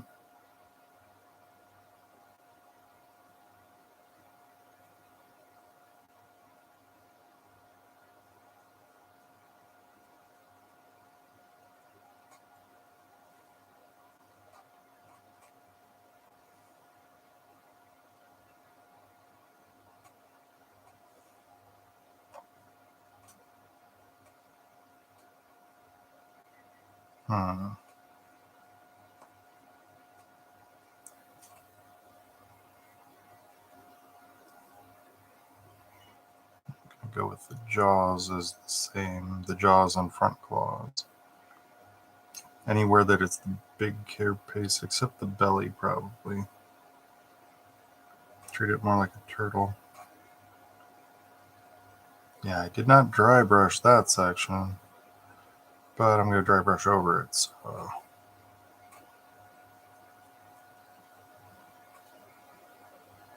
Let's get this other front claw.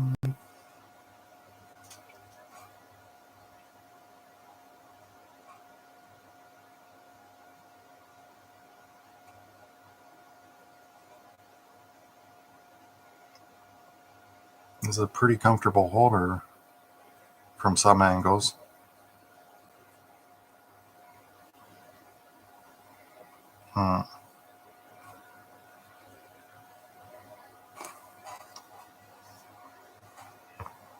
Ah, stay.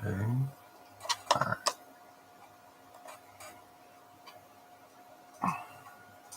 Okay, let's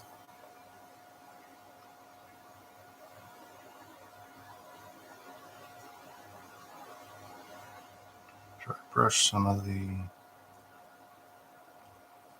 Yeah, it was available at Five Below for the Xbug Larva remote control version.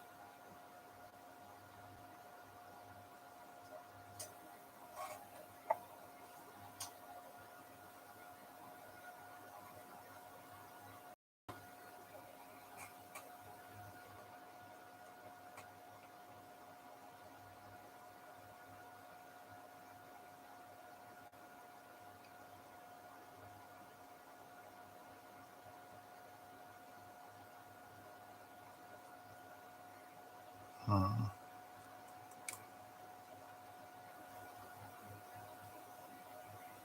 Because I want to make this like the lighter color dust that's just exploding outward.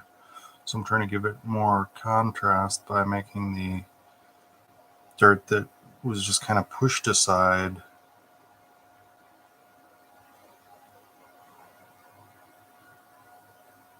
different.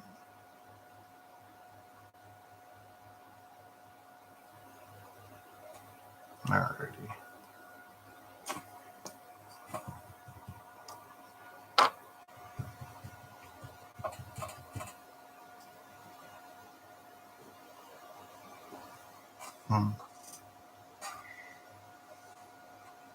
Use this for the mane, I guess.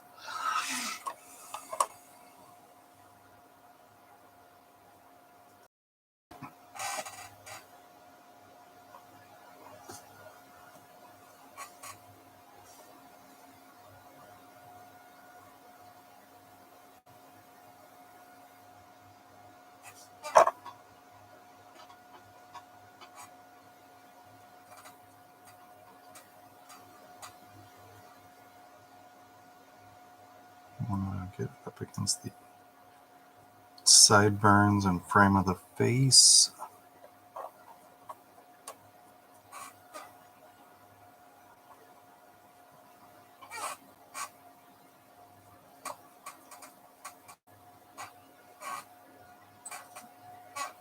Anyone else get bugged when they see the message window, even though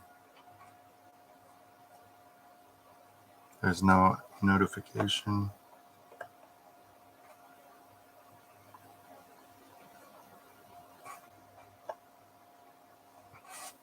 All the way up to the chinny chin chin. Not by the hair of my chinny chin chin.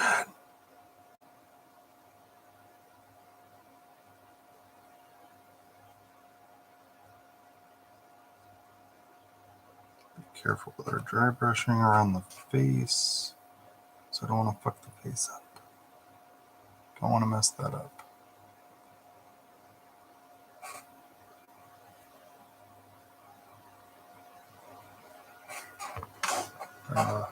Light over more, hopefully not blocky.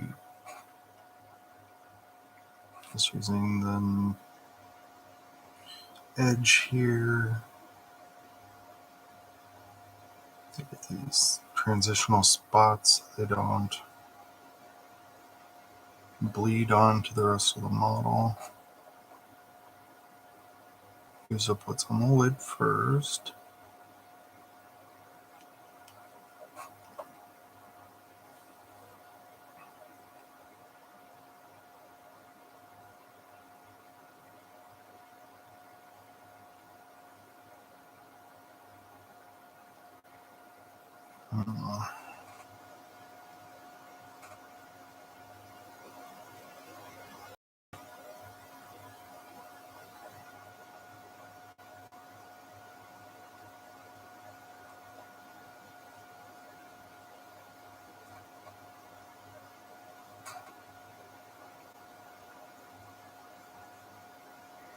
Looks like the main goes all the way down between this part of the shoulder blades where the wings are. So let's feather that down in there. Let's not forget the other side.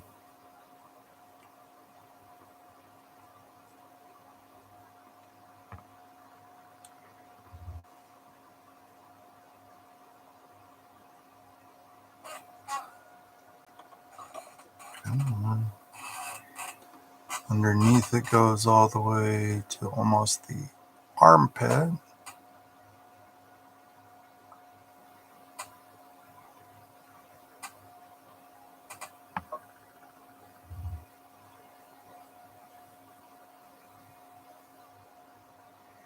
Alrighty.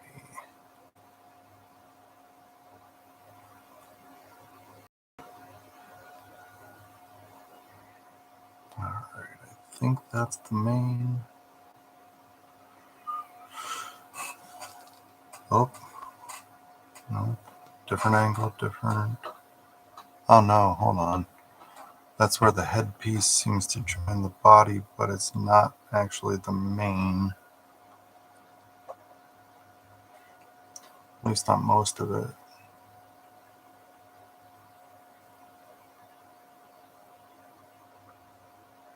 There, we have a main, I think.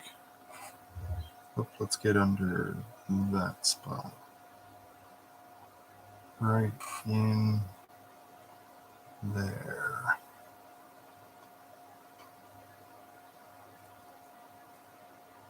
Nope, still didn't get down in there. There we go. Let's use the magnifier and see if that.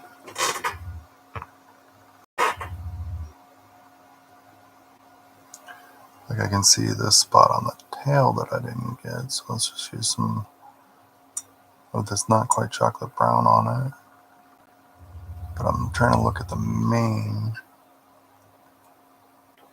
Much like with night vision goggles, there is no monocular vision with this, so depth perception is sketchy.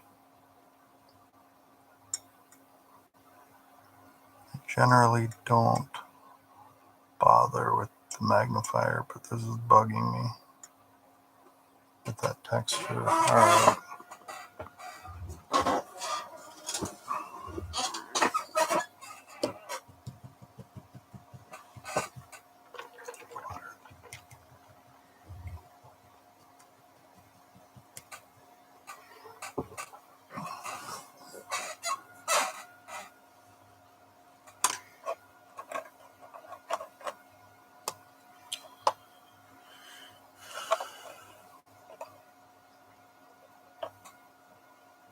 Let's go heavy ochre for the body.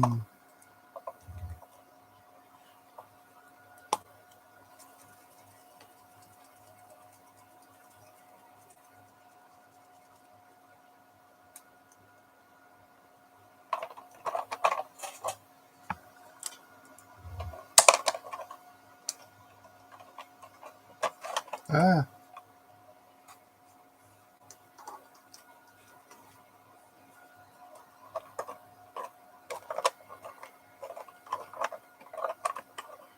Not nearly as friendly as the other. Oh, come on.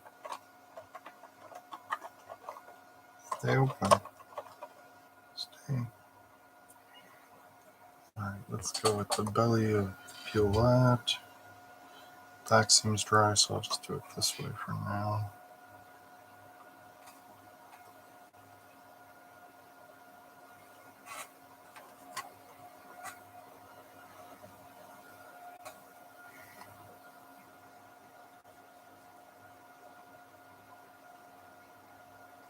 A little extra because we missed some spots.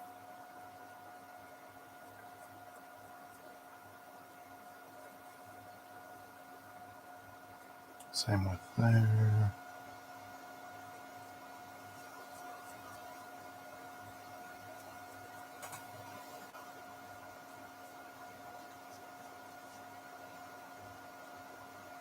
A little darker over the spot that we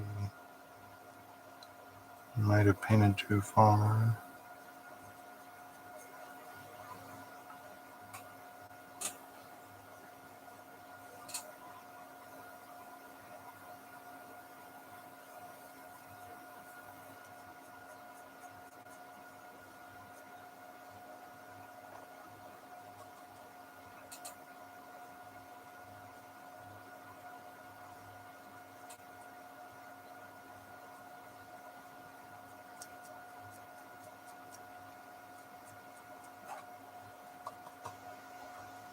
Oh, that spot we missed in there. There we go.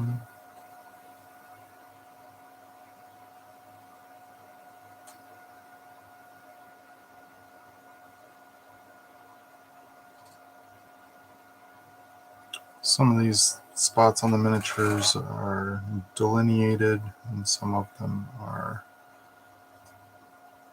eyeball it. Use your best your best judgment. All right, dab that in there to cover the mistakes from the previous layer.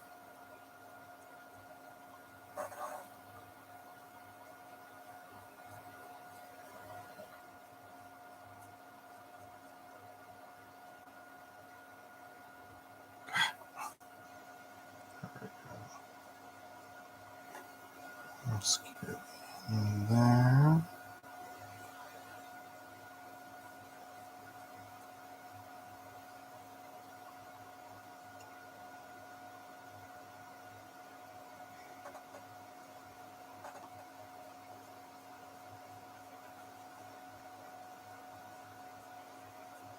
Nice little armadillo textures going on.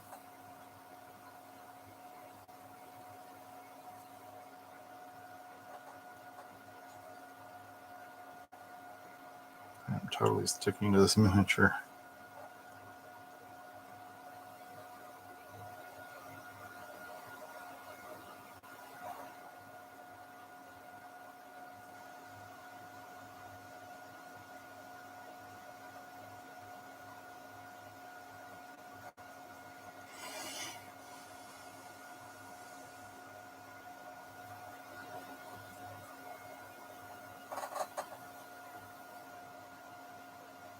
And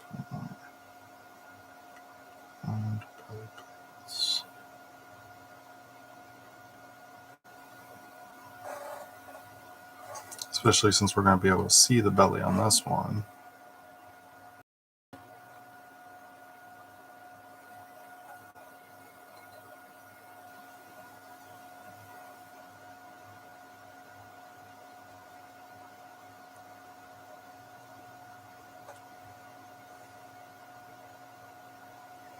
All right, wow.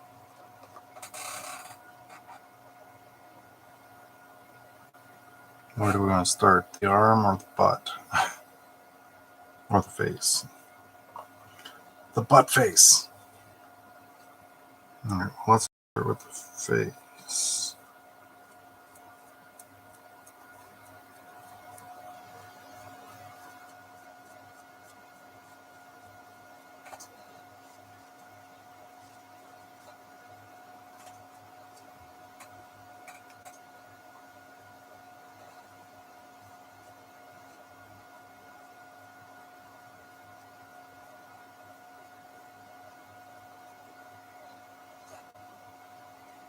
I'm going to go all the way up the tail proper, but not the spines if we can help it.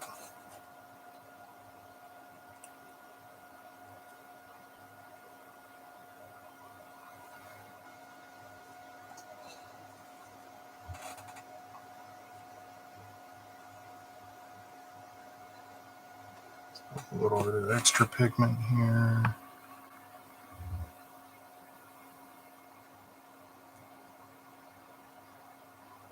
Flip back over to this side.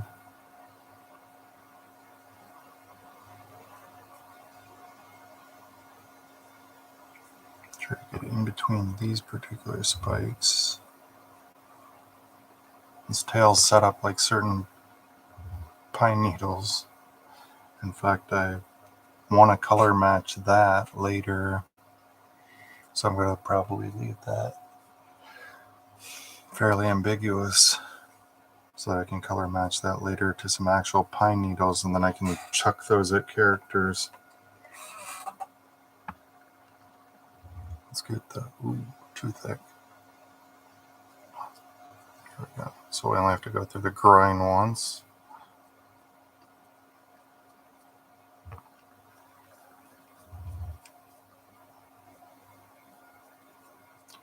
Front of the leggy. Get the belly from this angle. Get right up there.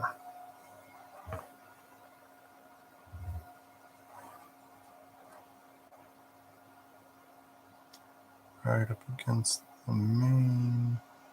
If you wanted, you could just call that the mane. I don't think it all is. It'd be a great place to actually have the seam. Let's get the arm.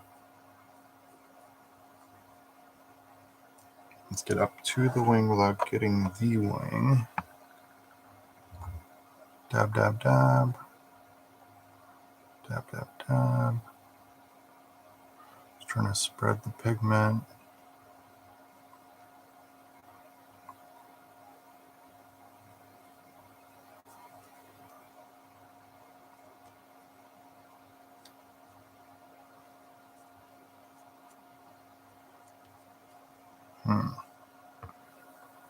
It's like too much coverage, but not enough.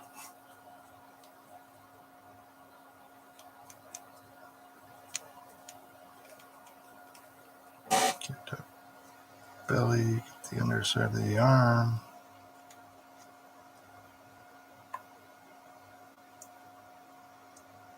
Start there.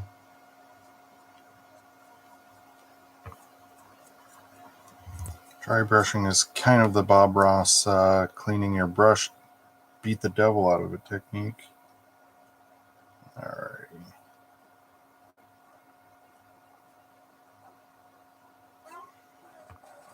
Let's get the back while we're thinking about it. Doot, doot, doot, doot, doot.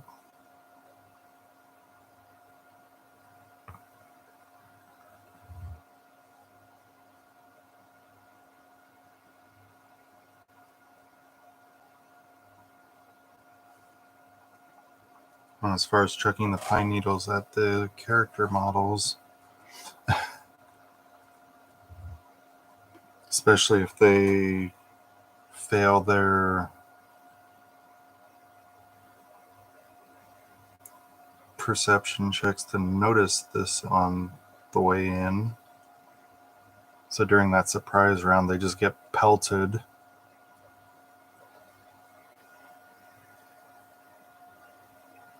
Too fine, but we'll leave that shadow there since it's exposed. It'll do the work for us. Oops. Between the wings, on the rump. Dr. Merlin loves to have his rump rubbed. Just right there, pat his booty.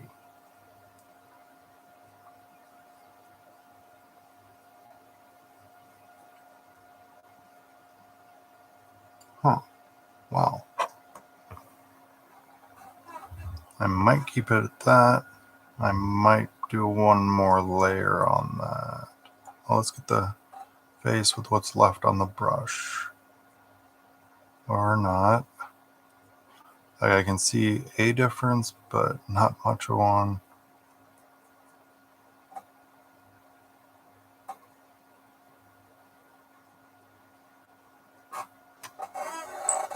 little bit more, and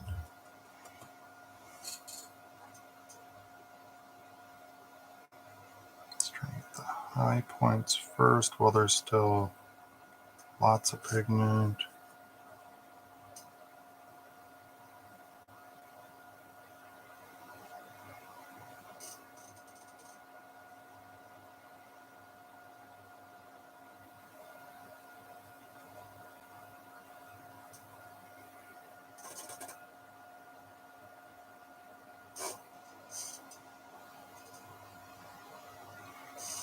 Let's force the highlights a little bit more.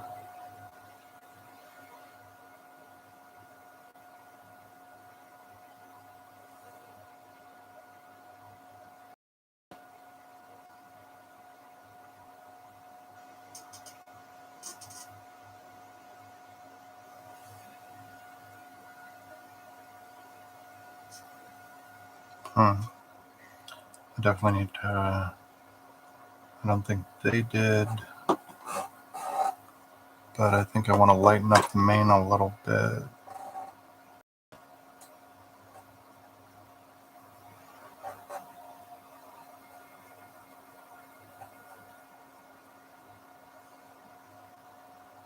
Let's touch up that spot right there. Oops. Look if we actually got some paint on the brush. That spot right on the shoulder there. Plus, while it's kind of in shadow because of the wing, this side's kind of illuminated over here.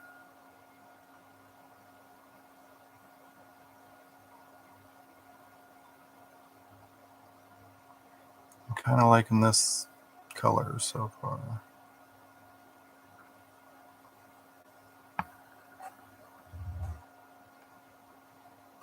There we go.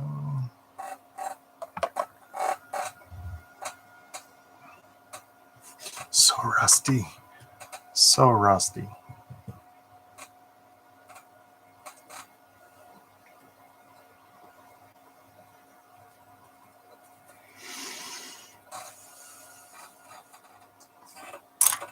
Let's go down one more size. Let's hit this with 1/4 inch or 6 millimeter.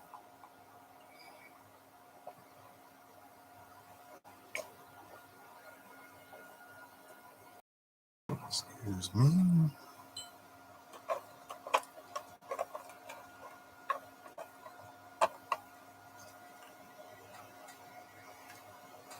Filthy brown.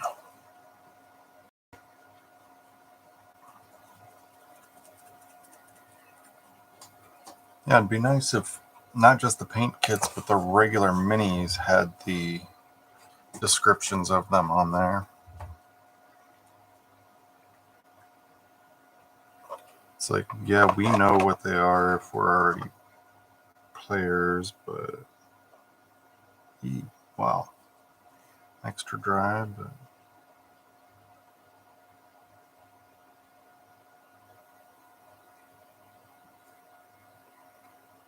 let's leave those barnacles or whatever they are that color. They're clods or something.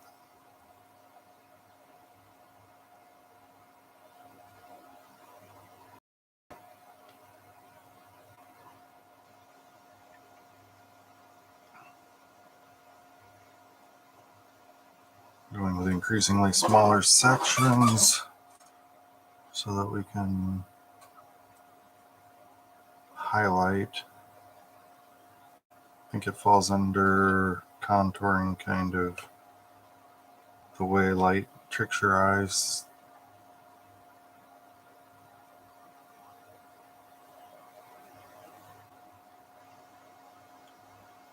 Let's get that spot that's under there.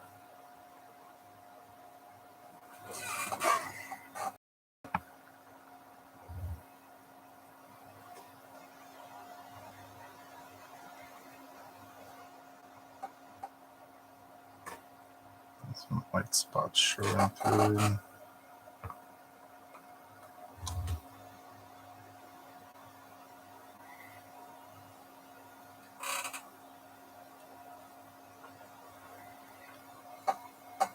Not that smooth.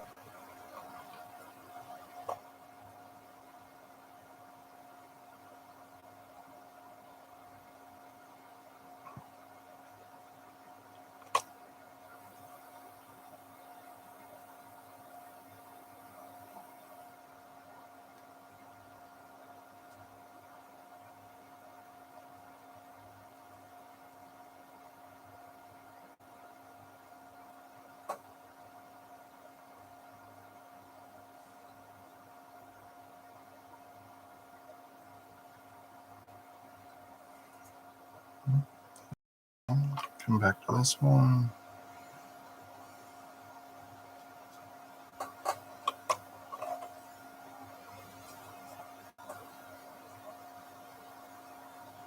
Just trying to hit the high spots for high lights.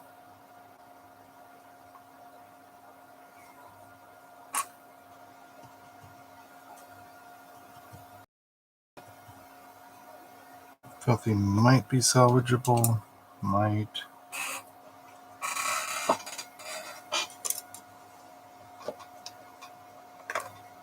Nope. Gonna take a lot more water, but yeah, it seems salvageable.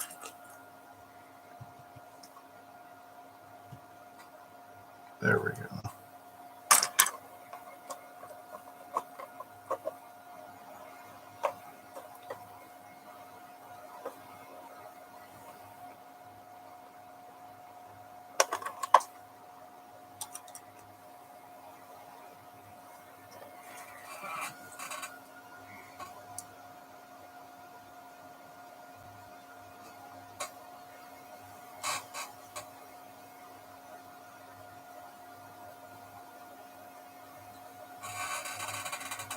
Tops of knuckles and backs of hands.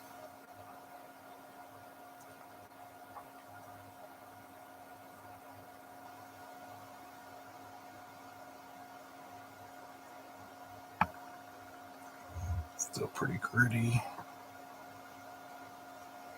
Let's hit this spot.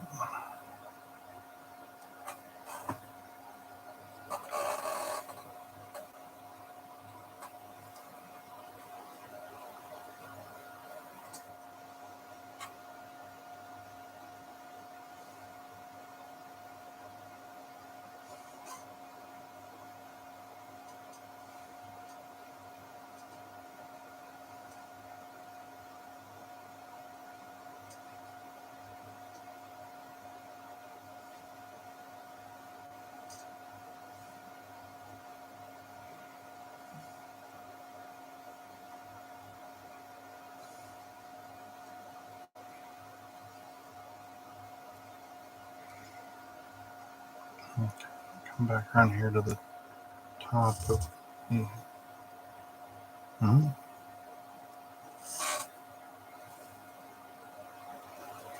top of these knuckles. A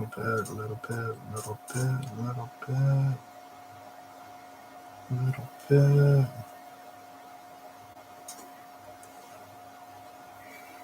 Let's just go after the eyebrows and nose. Chin, my cheeks. I guess the brow wrinkle. Alrighty,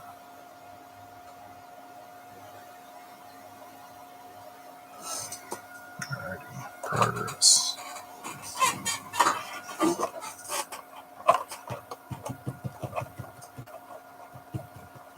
Alright, we're switching to pale yellow next, so let's clean the water. Whoop, don't trip on things. I said don't trip on things. Doesn't stick to reverse psychology.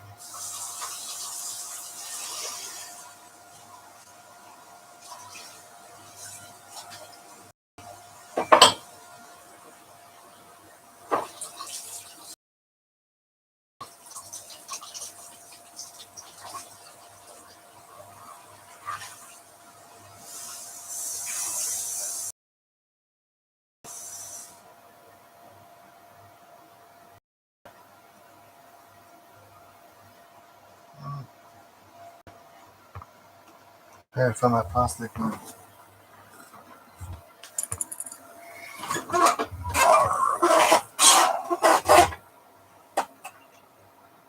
Ow. Oops. Again with the party fouls. I hide the toothpicks from. There we go.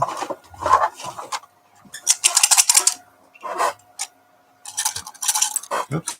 Well, found them.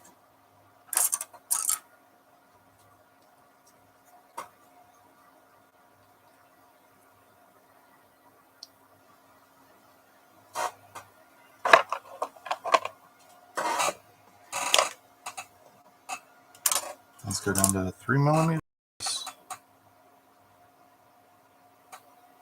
I only have these memorized because I've been using them a few days in a row.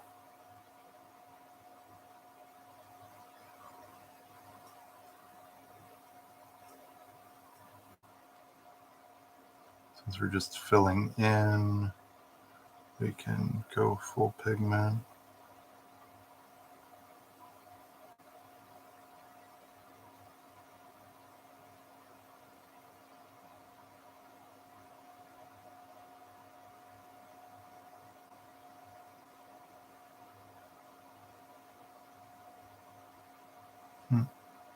I can hear me rooting around in there.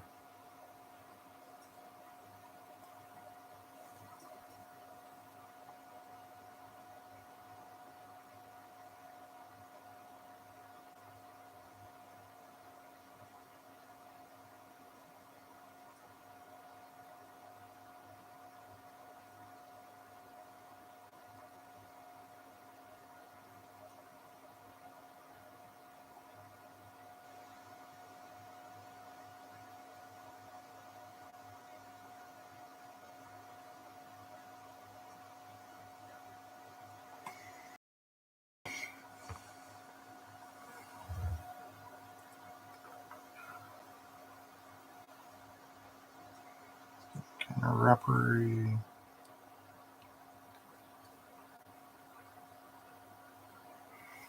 Let's go with this side. There we go.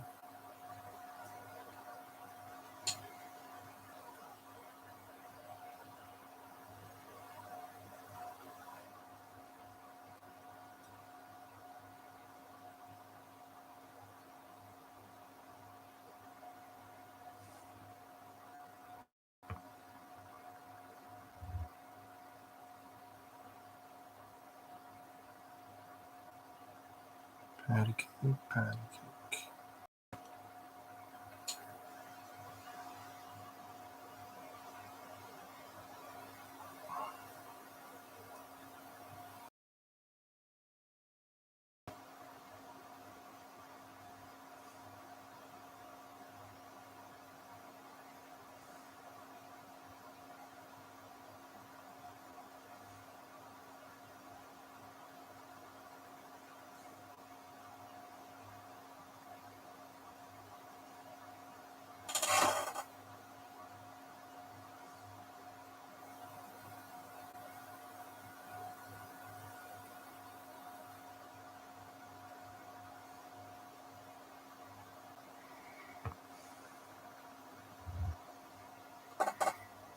One more again.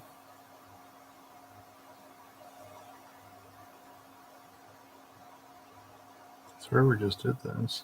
Alright.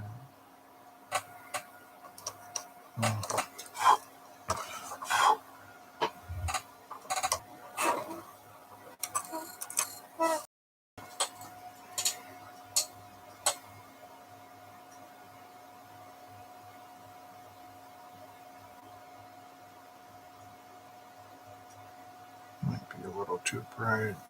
Whatever.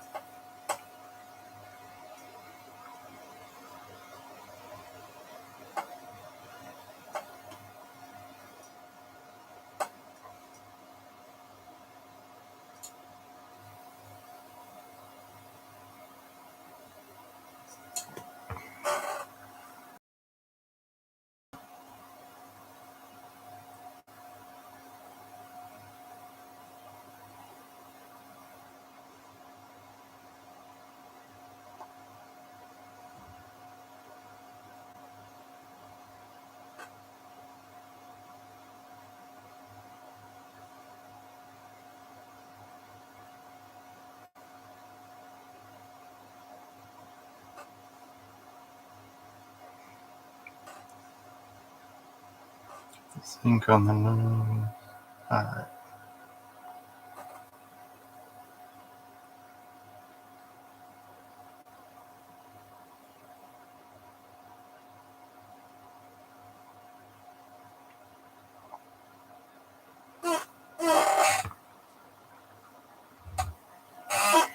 Let's trace that all around it.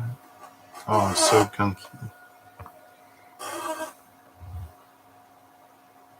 So gunky.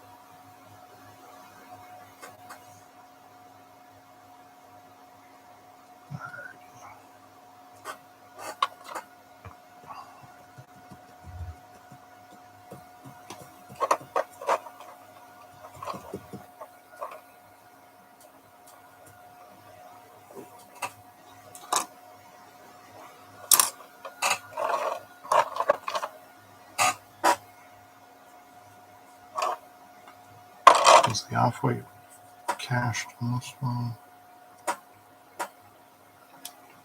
Yeah, this off-white won't work. I don't think this bone white will either.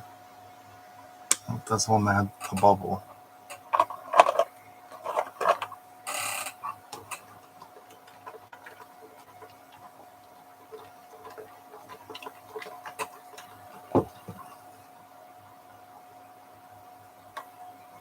Right, so switch.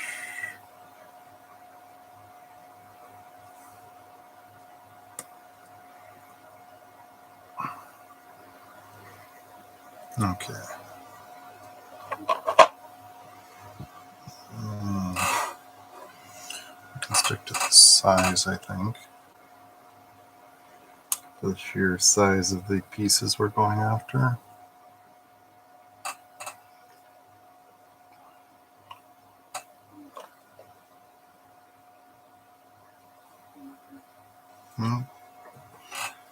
I need to add water to this.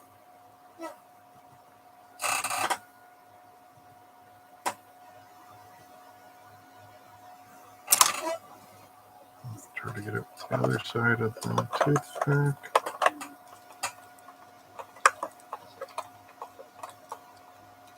A little bit more water.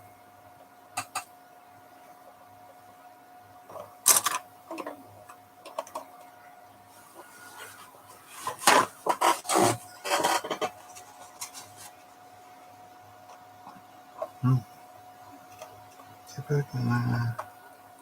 It's like Krang trying to escape containment. Blasted turtles.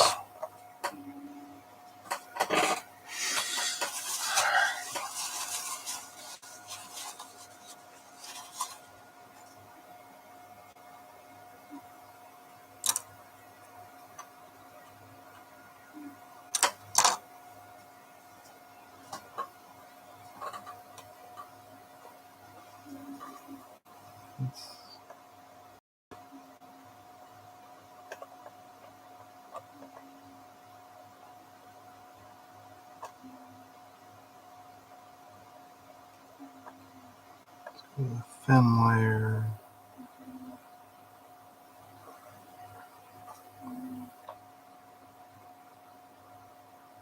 Steady.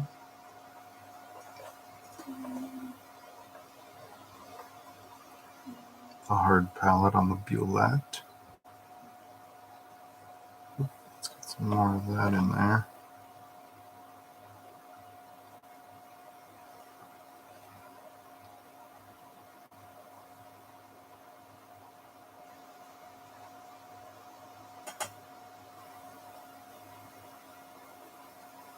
If we get it on the teeth, no big deal, because we're going to go back over them in a minute.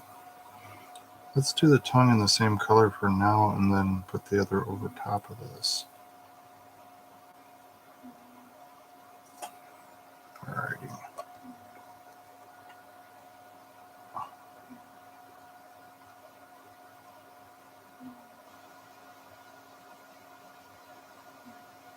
Eats it, Manticore. Eats it.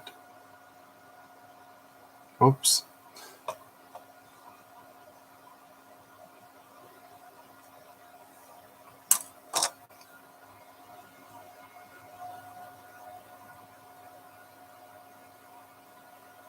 Try to erase this while it's still mostly wet.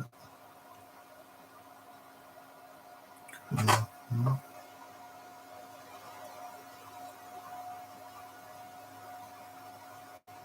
Alright.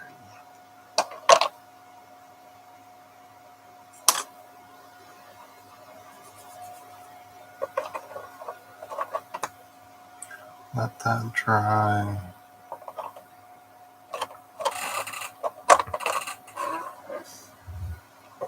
Oh. Ow.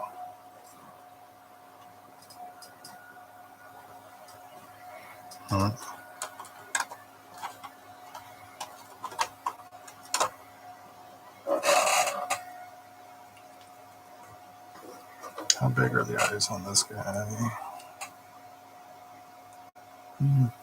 Big enough that it'll be noticeable.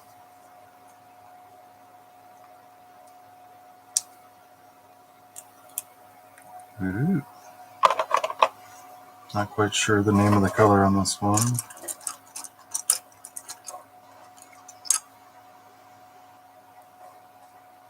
Multi-purpose brush. Dipping straight in there. Eyeball. We're going to let that go down into the crack. Sideways slotted pupil.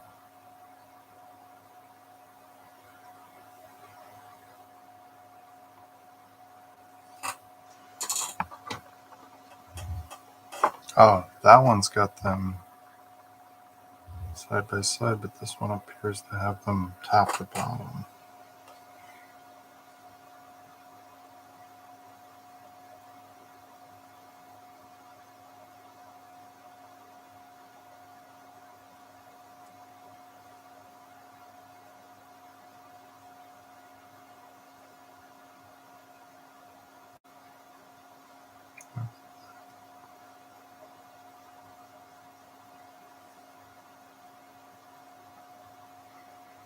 All right. They'll be noticeable, and that is the goal.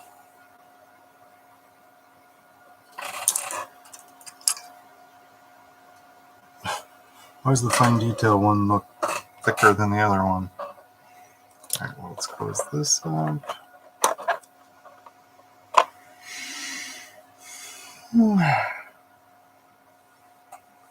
Almost midnight. I've had a couple naps today and I'm still freaking tired. Alright. I'm going to watch, not Mandalorian, but Fett tonight. I finished Mandalorian the other a while back. Wow, a while back. You following? Gravity's thing.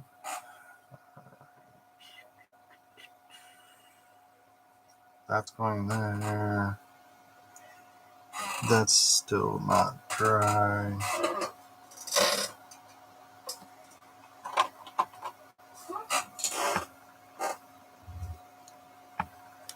See the off-white marshmallow. See? Oh, look.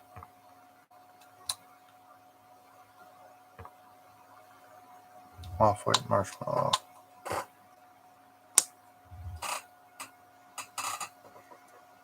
Uh-oh. I thought I used this bone white.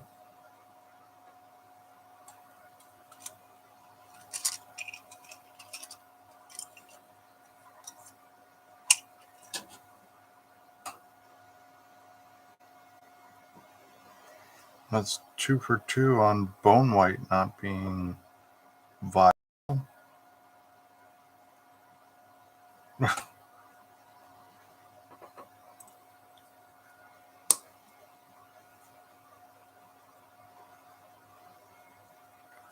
What's this heavy skin tone?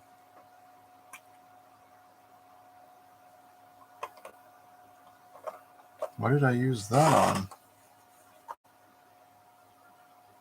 Oh, okay, that's right, on the ogre. Somewhere under the zombie flesh.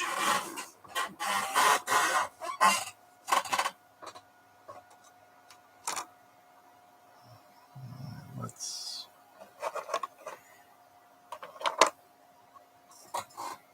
go over the wing membrane. Well, not the membrane, but the...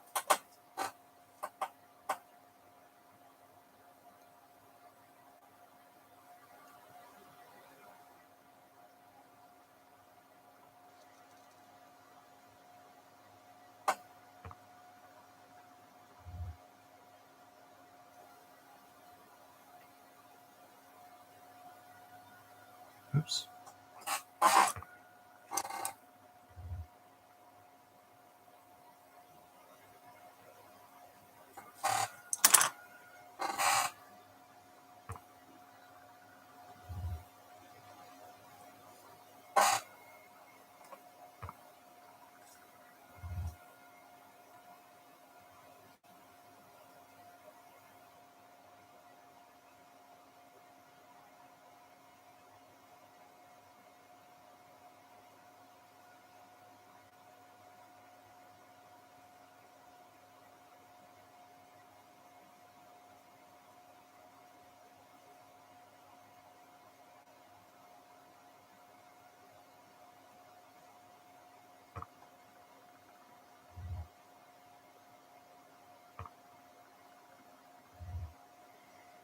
There's the top of this one. Spin it around, get the top of this one. Oh, while we're thinking about it, get this muscly.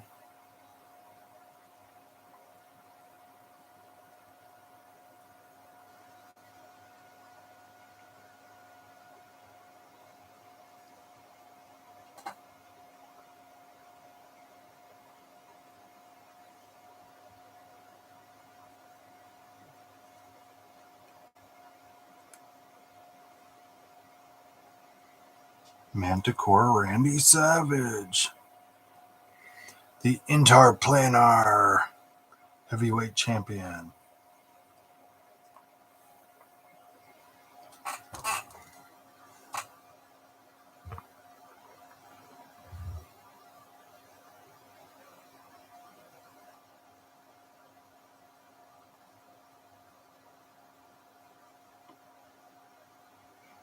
Dungeon Mania 2. I hear you, Arthur. You're snoring. You're snoring into my shoe.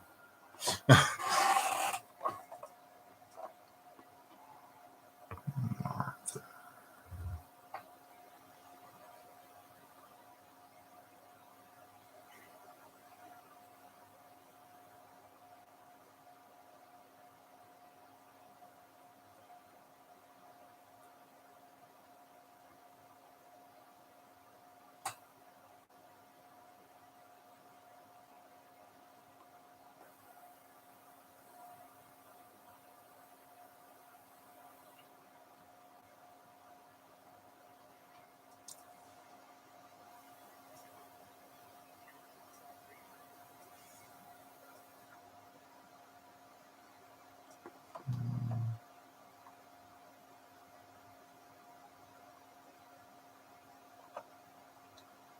Just trying to accent it.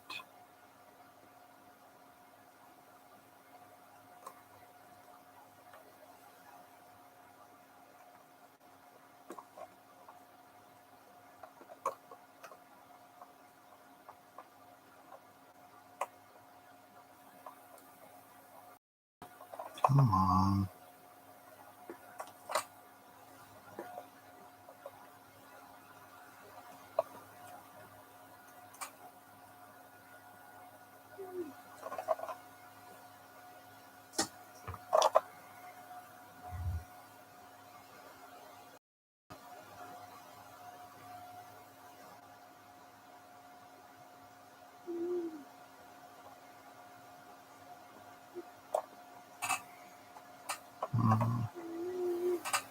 Cover the spot where it took the pigment off.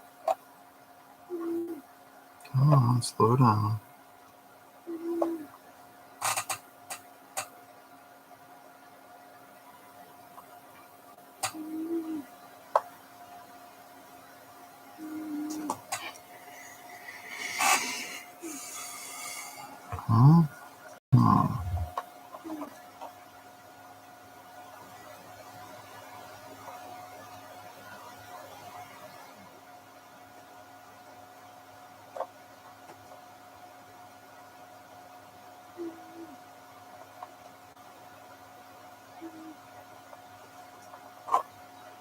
What the heck did we get on there?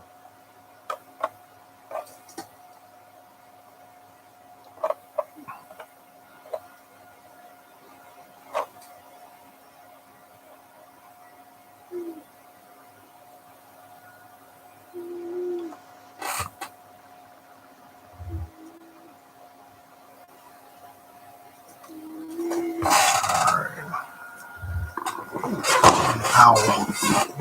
Let's also go over these quills.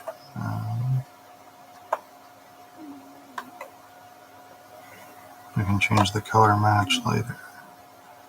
I just want to be fairly uniform for that. There's some giant quills.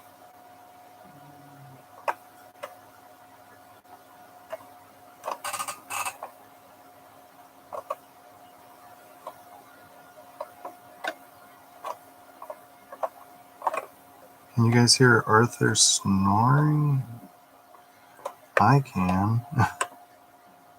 In stereo. Where available. He is snoring into my shoe.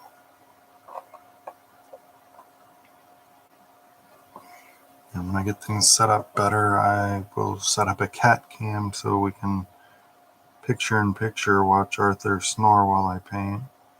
Or watch me paint while he snores.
While Manticore is theoretically able to brush its teeth,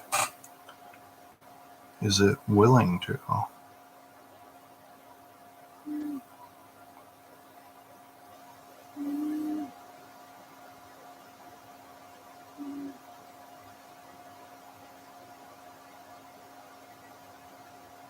And its diet of raw meat. Like Gollum, it likes it raw and juicy. I think this is way too light for what I want to do there with the mane. Oh, well, then again, the quills that are coming out of the mane.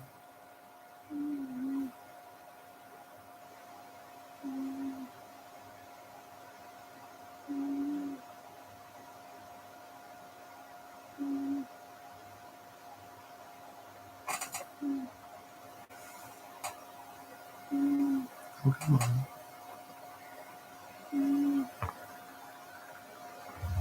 Sometimes less is more, sometimes more is less.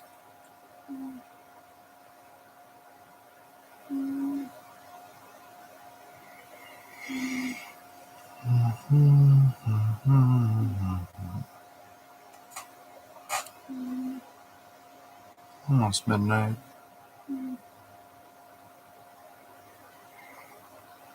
Generally, if I don't finish a miniature in one go, it gets set aside for far too long. Alright, and then let's go with the bone white of some sort.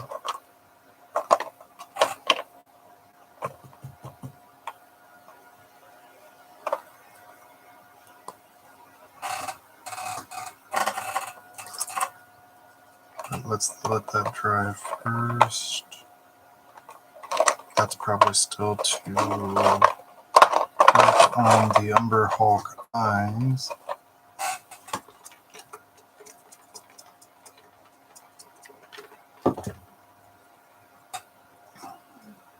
Actually, no, we want to use the filthy brown. I'm not liking the way that bright yellow is turning out.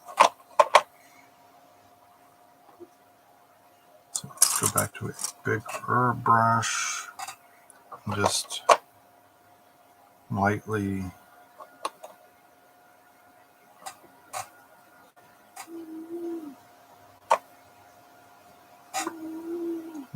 blend that back in.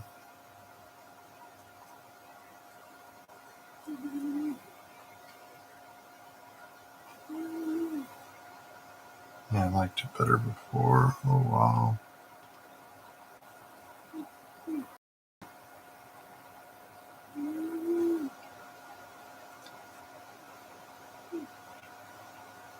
Like, I don't mind it on the face, but there's these spots it's not the best.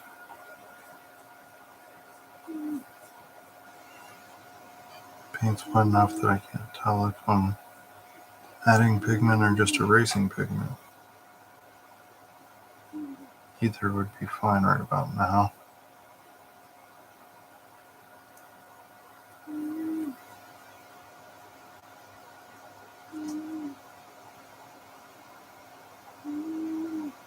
A little more of that.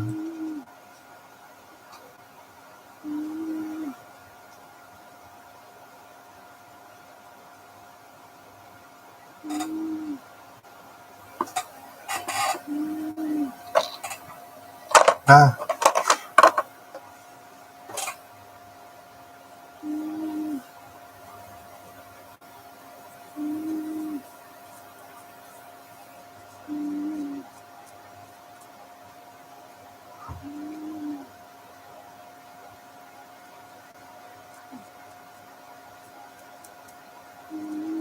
For some reason I have the DuckTales theme in my head. Race cars, lasers, aeroplanes, it's a duck blur.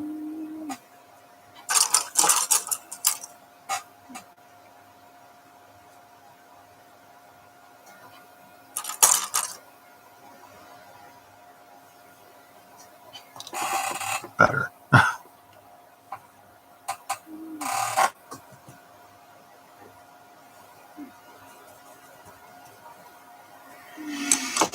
Those eyes should be dry by now. What we're trying to do is just dot the eyes with the magenta fluorescent if it's viable, so that we can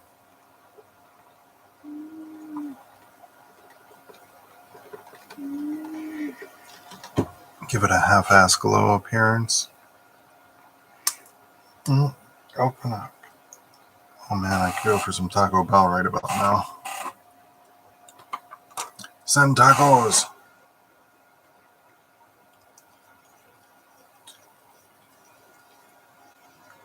And the pigment's sticking to the outside of the jar.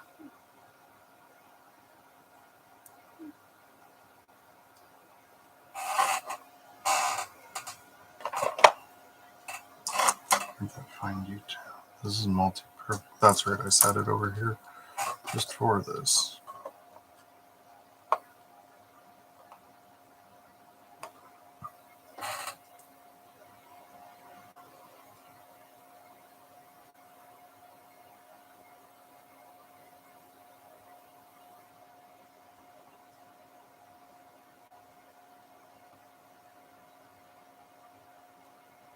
There, they're all facing roughly the same way.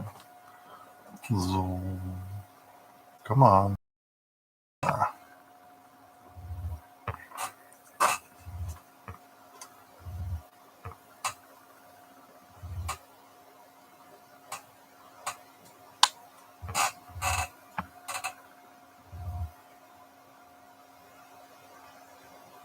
Feels dry and rusty. Alright, so I'm going to call the Umber Hulk done except for the base and any touching up I need to do.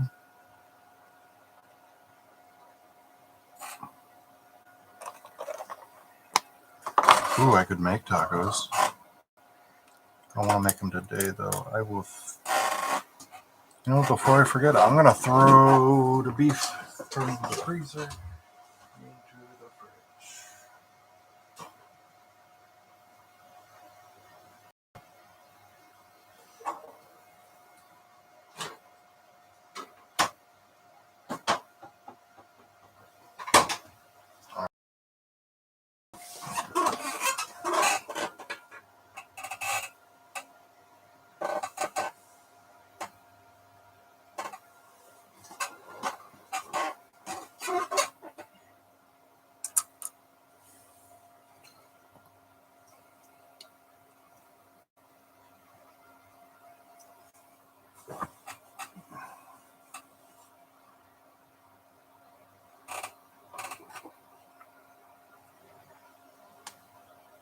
Skeleton bone.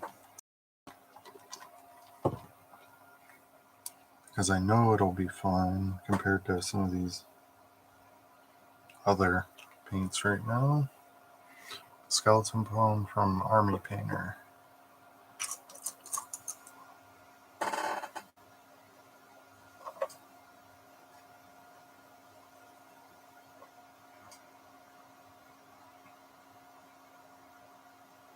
I took the wing.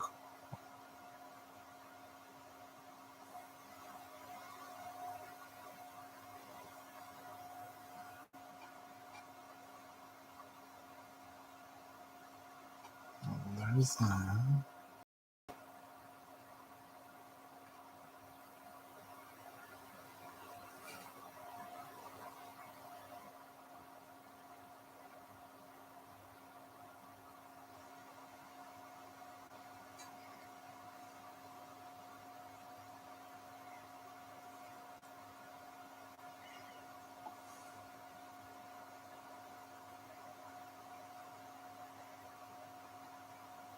Let's give him menacing black claws.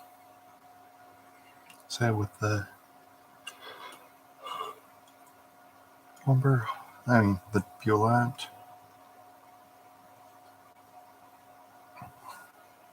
Oh, well, we got far too much of that then. Actually, let's just give the Bulette these kind of claws, especially based on the texture.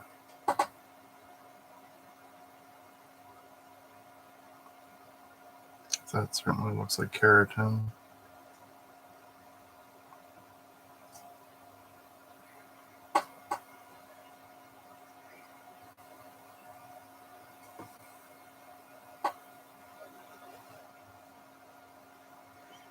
Keratin. Rhino horn, human fingernails, human hair, probably feathers, anything like that. Yes, human feathers.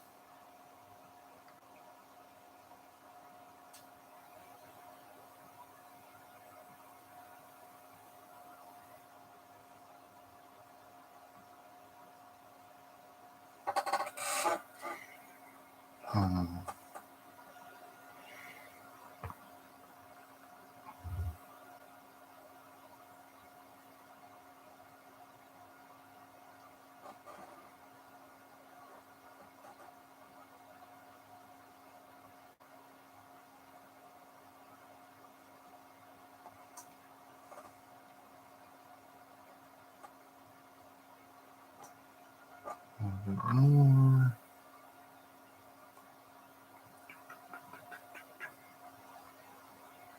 Get off of that. Just picking up the details of the teeth.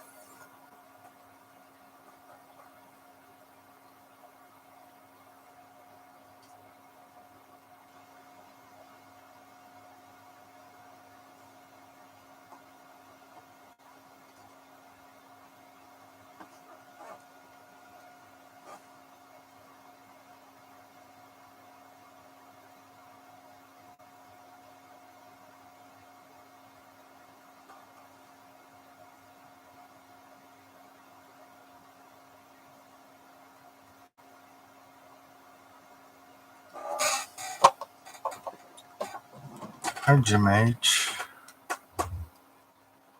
Oops.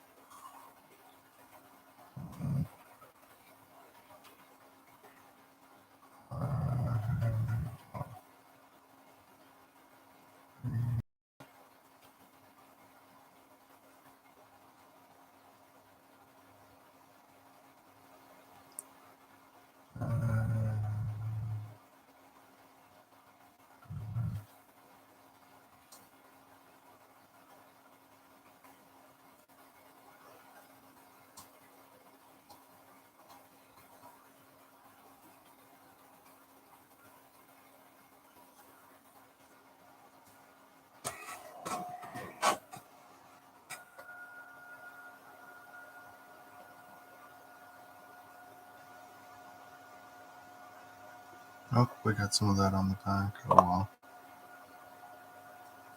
Let's see.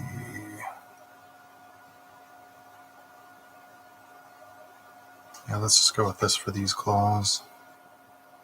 And his teeth. Let's get a good base position to hold on to.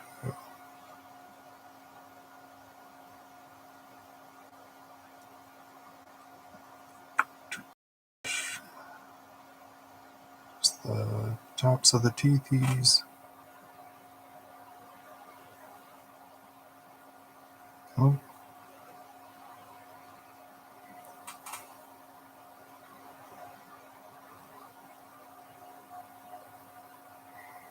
With these claws.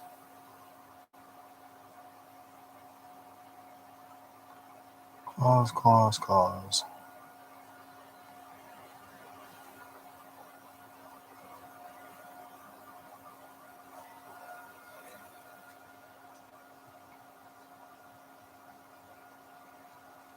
Turn the miniature. Always be turning, looking for those spots we've missed.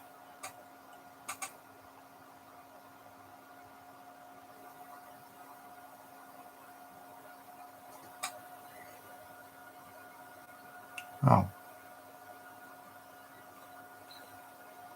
It's attached, it's not attached, it does what it wants. Manticore don't care.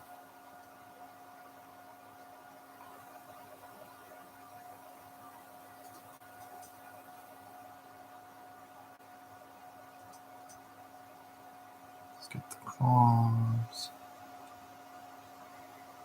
I'll deal with the bases later. Just get these claws on this foot. You know what? Let's just cover these for now. These quills, I'm going to change the colors later on the quills to match fallen pine needles, but in the meantime, let's give them some pop. Something to stand out and look more like the box art.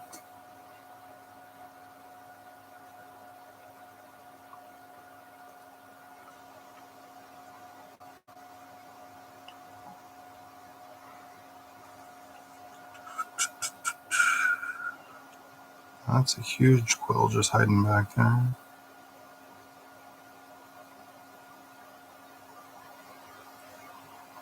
Oh, I definitely need some kind of music. We'll watch Book of Fett after this. Get input. Need input.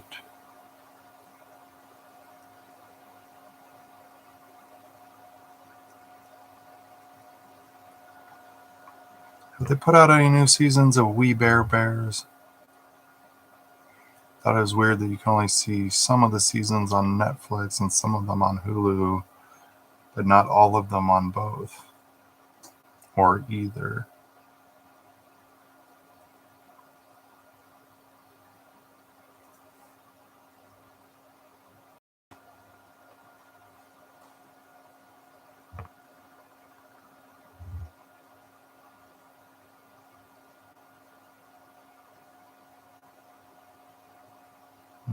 I haven't done anything to these bottom ones.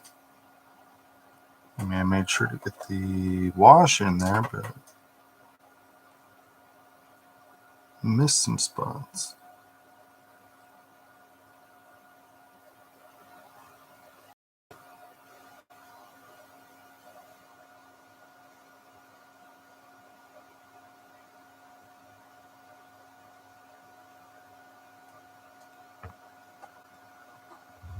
I'll leave those as is to keep them shadowed. Manticore. Let's lighten up the eyes a bit.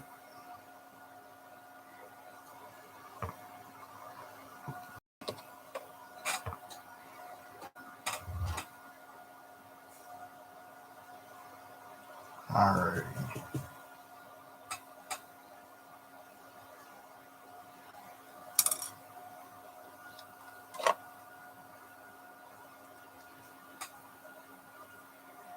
Ooh, there we go. I'll come back to this base later. I'm gonna want to have better inspiration for making it look like dirt. Oh, shoot, I still need to do the mouth with the other color. I was going to use a dwarf skin for that. Shake the paint, drink the water.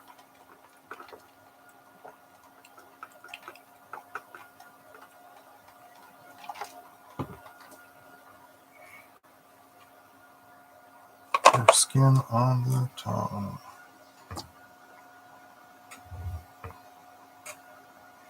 Let's just go pigment heavy because it's a tongue.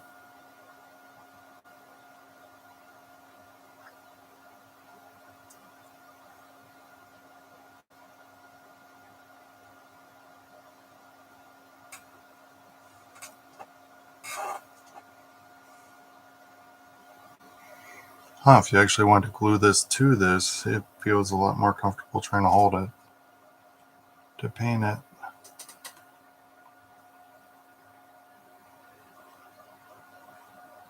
Tip of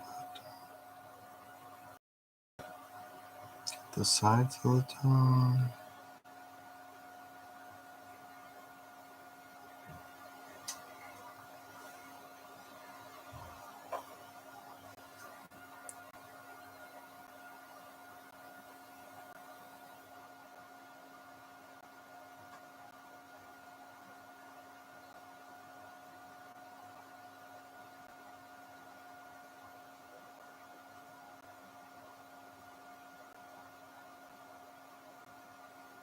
See that spot back there. Let's dry brush the hard palette.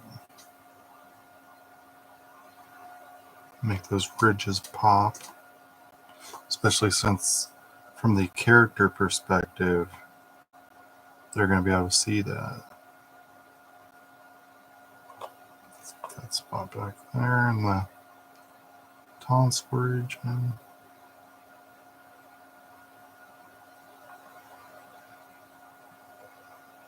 Alright.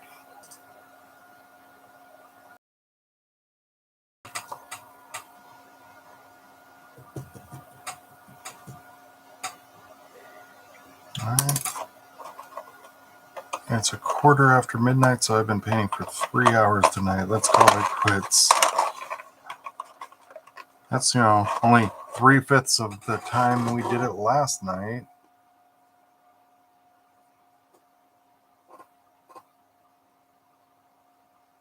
And a few days, so maybe I'll start even earlier than 9:15. I don't know if I like the white line going down the tongue from just the primer. So I like the tongue being that bright, so I'll deal with that later though. And to all a good night.